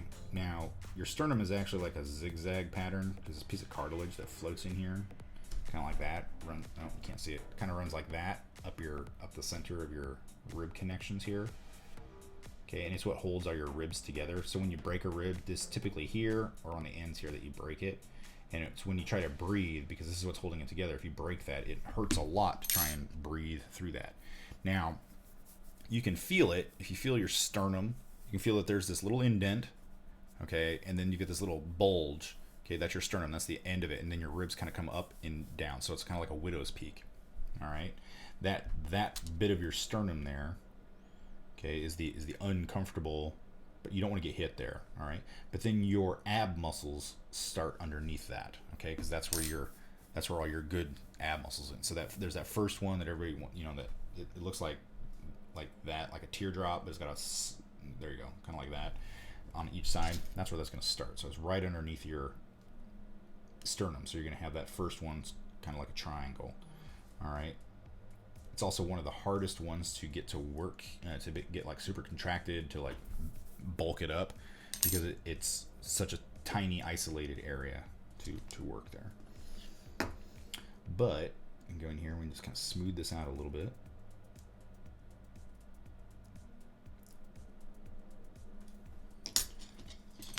Okay, now if you notice also, like pectoral, sternum, there is a difference. Okay, all right, and then from sternum to bottom of ribs is also a difference. See, rib bottom, because I can feel my ribs, to sternum, sternum to underside of pectoral. So there's all, you've got to really pay attention to like your anatomy in that regard. You don't want to, you know, so as I'm sculpting this in here, you know, you want to make sure, I probably could take in this bottom rib just a little bit further. It doesn't need to be that drastic. So if we, you know, we could probably say it's more like that. It's more there. There we go. And it's just double checking, triple checking your anatomy to make sure it's correct. And then we've just got these random muscle groups in here. Now, why do we have groups of muscles? These 8-pack, 6-pack, whatever they're called, you know. You have these muscles to allow you to bend. I don't work out, guys. It says Paul's happy that he worked out to show it off. No, I don't work out, guys. This is the working out that I do. I sculpt my muscles the old-fashioned way with clay. So we've got, so there we go. So we've got the pectoral muscles. Now I can go and smooth all those out using the naphtha if I wanted to. Kind of gives us the idea there then. So now we've got in here, we've got the arm attached in there, but we need the top muscle. Okay, there's a ball muscle that's here that when it's down, when your arm is down, it's fairly flat. It's when you bring your arm up that muscle kind of bulges out. Okay, so on this side, it's gonna be fairly flat. Okay, like that. Okay, but on the other arm, it would be fairly bulbous. Okay, fairly round, because his arm is up. Okay, so we're gonna have a flatter side and a more bulkier side. Okay, now the great thing is we got this armature in here, so we can just keep, you know, we can go in here and adjust it, and we don't have to bake this until we're completely happy with it. We could walk away with this right now and then just, you know, and then come back to it tomorrow or whatever, and that armature is going to allow the clay to stay exactly where it's at, so we don't have to keep trying to adjust it and play with it. Now, same thing with this part of the arm here, because he's got his arm bent, it's up. Okay, he's going to have more of the bulge of the bicep muscle there. Okay, and then his forearm's still going to be out. Forearm does not, it contracts and releases by pulling your arm up, so, or your wrist up. So if I bring it down, you can see this muscle comes out, but if I bring it up, it contracts again. Okay, same thing with the back. Okay, as I bring it down, it relaxes or it stretches, but when I bring it back up, it contracts. That's what keeps that muscle tight. So you're gonna do the same thing on the other side. So we're gonna split this. So again, made a little hot dog bun, cut down the center, open it up, add a little bit of glue to the top side.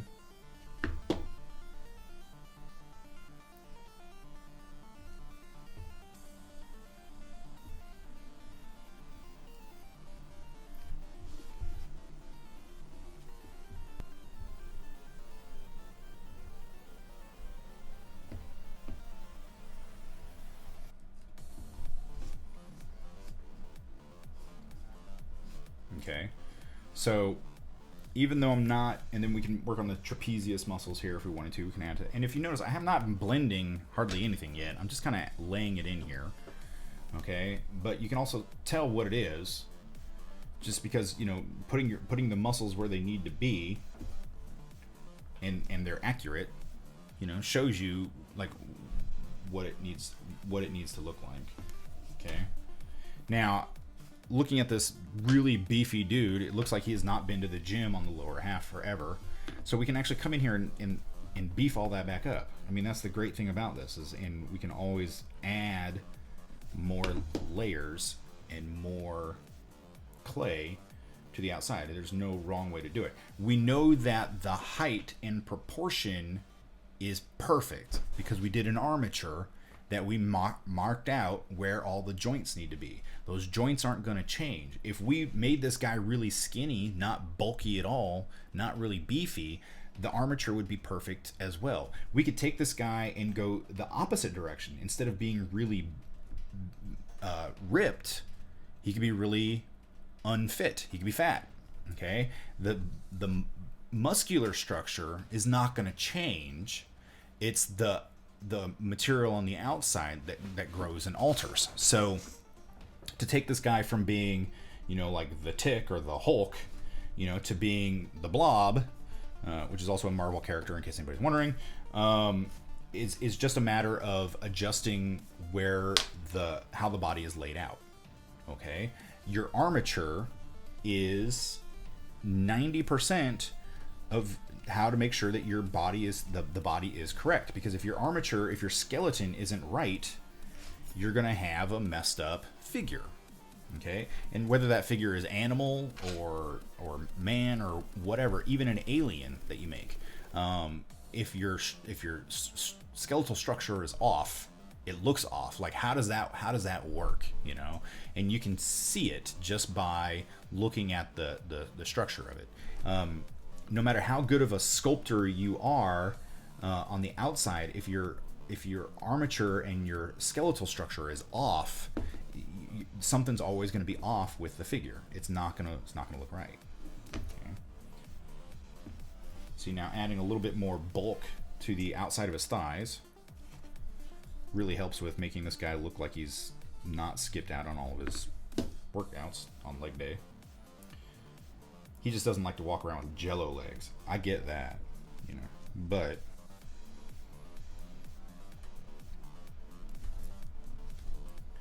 leg day is just as important. See, and now he doesn't look as weird because he doesn't have, he's got super skinny legs. I haven't changed anything except add more bulk to the outside. I'm not changing the structure at all. I'm just changing the amount of meat that's basically wrapped around the thing. Okay? So we can create this like super structural muscular guy. Okay, but I'm not kidding, if we wanted to, just gonna warm up a little bit of this clay here in my hands.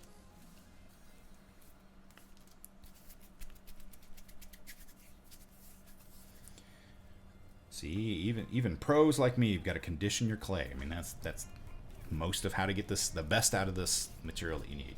Get it slightly warm so that you can work with it. Okay?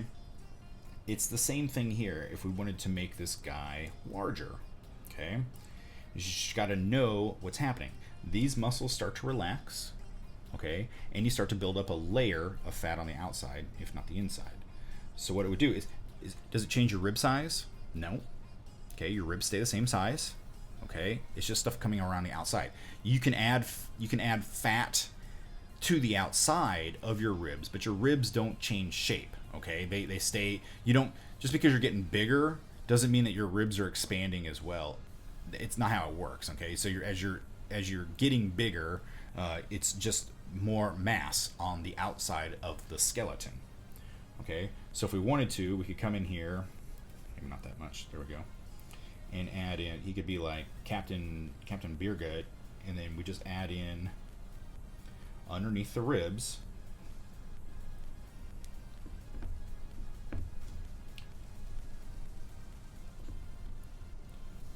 and kind of wrap it around his midsection there.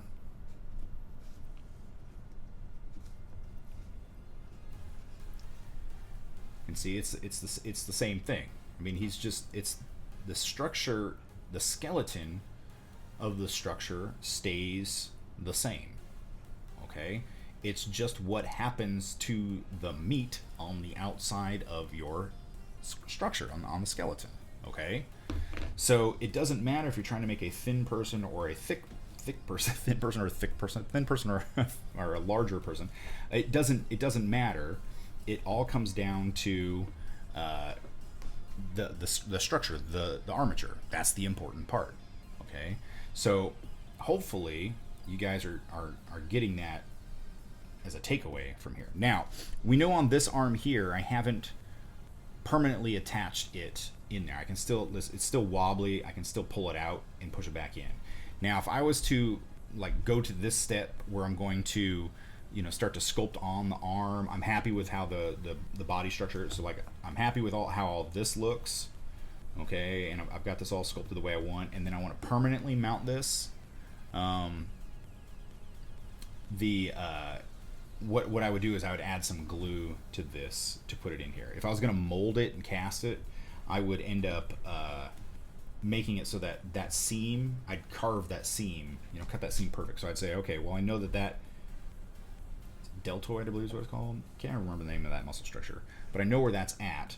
So I'm going to come in here and I would actually cut right at that muscle, around the backside as well, and then underneath as well, so that when I pull this off, see that seam that's on there? Okay, I know that when this goes back together, it's gonna seam back up perfectly. Does that make sense? So there we go. So now if I pull that off, so I'd probably take this little bit here and put it back on the other side. Burp. So let's take that, put that back in here on that side, and we'd blend that in there.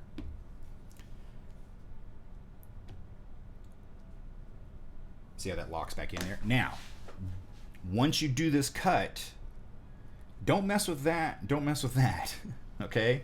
Because if you go in there and they're like, oh, that looks really rough, let's go in there and smooth that out. Once you do that, they don't fit together perfectly. Leave it exactly as you cut it, okay?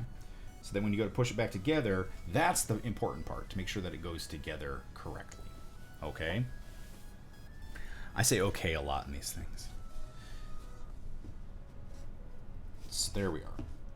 So that's how, and now the head, what we can do with the head is we could, if we wanted to, we could take these two wires here and we can adjust it, you know, to look in whatever direction we wanted to.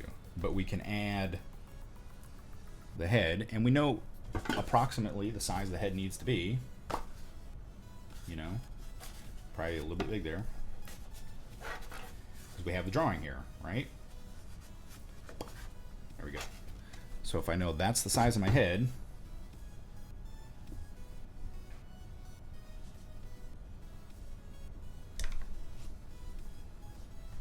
now that neck is too skinny. Now what a lot of people think on the neck, and I find it hilarious, is that people think that if you have a head, I'm a lefty, I apologize. Okay, you have your head like this, okay?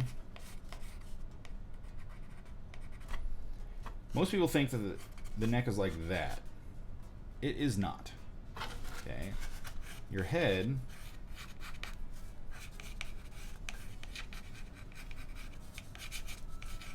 same thing. Your neck comes down at an angle like that. Then about halfway down, it connects to your trapezius muscles. Okay? This is like rookie mistake type of situation, because yeah, you'd think that your neck is fatter around the base of your shoulders, which it is, where your trapezius is, but your head still needs to be able to turn. Okay, so then it connects back up to the fatter part of your head, because if you're, I mean, you can be a thick-necked man and still have that curve in there. Okay, it's never gonna be this way. Okay? It's always going to come slightly in and then back out. Okay, because then we have like the throat part in here, and then we have your collarbone here. So you're always going to have this part that goes in and then back out again, and then your head rests on top of it.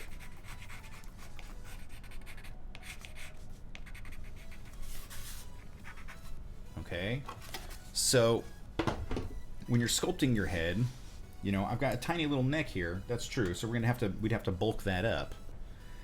So what I would do is I would add some material, but I want to make sure that I'm doing it in a V and not an A. So when I'm adding this piece here, you see the thickness there. If I turn it over, you'll see it's thinner on that other side. It's a wedge. Add Material says, we're getting a sculpting class, but also a drawing class. Well, they're interlinked more than you would think they are. I mean, they are one and the same. Anatomy is anatomy. I mean, you need to know your anatomy. Now, the other thing is now look at that head. It looks straight up and down. So he looks like he's doing this. Which nobody wants to walk around like this. If you don't believe me, go look at my merch. Okay? So you want to make sure that your head comes out to this. Your head comes forward. Okay? It does not sit like this. If it sat like this, one, it'd be really uncomfortable. And two, we would have no chins, you know? So you want to make sure that your head comes forward. All right? So as it stands right now, this is incorrect, but I'm just laying the clay in there. What I would do is I'd come in and cut and then come back out again. So you get that arch in that neck, okay? It comes forward and then back again. All right, that might be a bit much, but we'd play with that and make sure that it's right. And then we'd also have, like, there's brow ridge and all this. I mean, because right now he looks like a, so brow ridge makes a huge difference. Even if we just do brow ridge, a little bit of nose, I mean, it starts to look more human just with that. You know, you don't need to have, you know, people often forget foreheads when sculpting. They're important. Everybody wants one. Some people have way too much of one. Looks like an X-Man. A little bit. I mean, it's the superhero pose. Now with this hand over here, you know, what we could do is, you know, you notice there's no armature coming out of there. And so if I sculpted a hand, and I could, let's sculpt a hand really quickly here. So we're going to do the same thing. It's, again, we're working with trapezoids.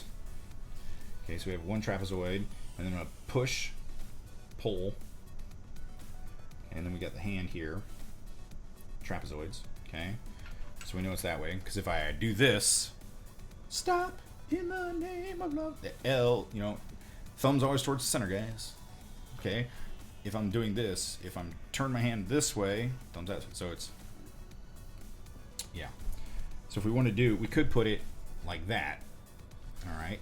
The problem is without the armature, this is going to be extremely fragile, and when it's out that far, you know, if someone bumps into this, what's the first thing you're going to hit? The hand, and so that's going to break, okay? That's why having an armature is important. Is it absolutely 100% necessary? Nope.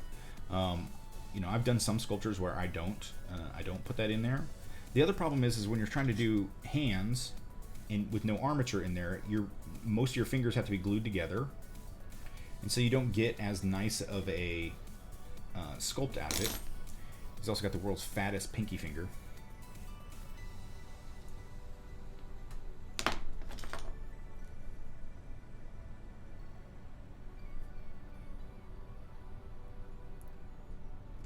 Okay, so we can still put the fingers in there, into the sculpture, but they need to be, you don't want them to be separate, because with this clay, it's going to be too soft to be able to hold its shape on its own. I mean, even this thumb itself is going to be pretty darn risky to go this route.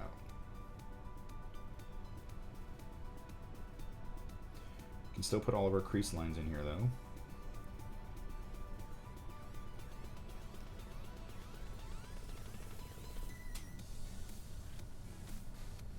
He's like stop sign man, you know. But as far as dynamicism, that's a word, dynamicism. As far as it looking dynamic, which hand looks better? You know, this one. All right, that hand's gonna have a way cooler look to it than stop sign man. Okay, whereas that's not a bad thing, you know, like the fingers extended, or you know, the live long and prosper type thing, if I can do it there, you know, live long, all of that, you know, it's gonna make a difference, you know. So let's see if we can do the live long and prosper man. There he is. So he's live long and prosper man. But you know, if I was gonna go this route, I'd probably, you know, if I was gonna make a figure that looked this dynamic, I would go with the individual fingers, because they're gonna be rounder. You know, you're gonna be able to get more out of it. It's gonna look more realistic than to do something where you have less going. You know, you have less going on there. So you know, this to me is more like caricature hands, you know, as opposed to like a superhero dynamic hands. You know, there's nothing wrong with this. And honestly, like for most of my cake toppers and stuff where I do caricatures, this is the type of hand that I'm going to do. Because if I do a caricature of somebody, like a more cartoony version of somebody, and I did like super dynamic hands, they would be like, why do I have spider fingers? So it's knowing where you're going to, you know, your applications as well as what you're working on. But since we're talking about armatures in this stream here, it's important that we know exactly how to do them. So I like this technique a lot better, but they each serve their own purpose. So there we go. All right, now what I'm going to do is we're in a good place here to stop. Okay, we've gotten pretty much where we were going to get to with the armature. It has been awesome hanging out with you guys. It's been it is a fun tutorial, and I love teaching this kind of stuff. So even if I'm not doing a tutorial and you happen to catch me on stream and you're working on something like this and you're like, hey, I had a question come up or whatever, feel free to bug me about it. I'm more than happy to answer any questions that you might have and to work with anybody on these projects. I'm more than happy to do that. So but that does it for me. I'm Paul Pape of Paul Pape Designs. You can find me live at twitch.tv/Paul Pape Designs. Or you can find me on the interwebs anywhere that there is the Paul Pape Designs. So thank you guys for joining me today on this sponsored by Polyform stream, which we're going to turn into a YouTube video in mere moments. So everybody have a great day, and I will catch you guys later. Thank you very much. Enjoy.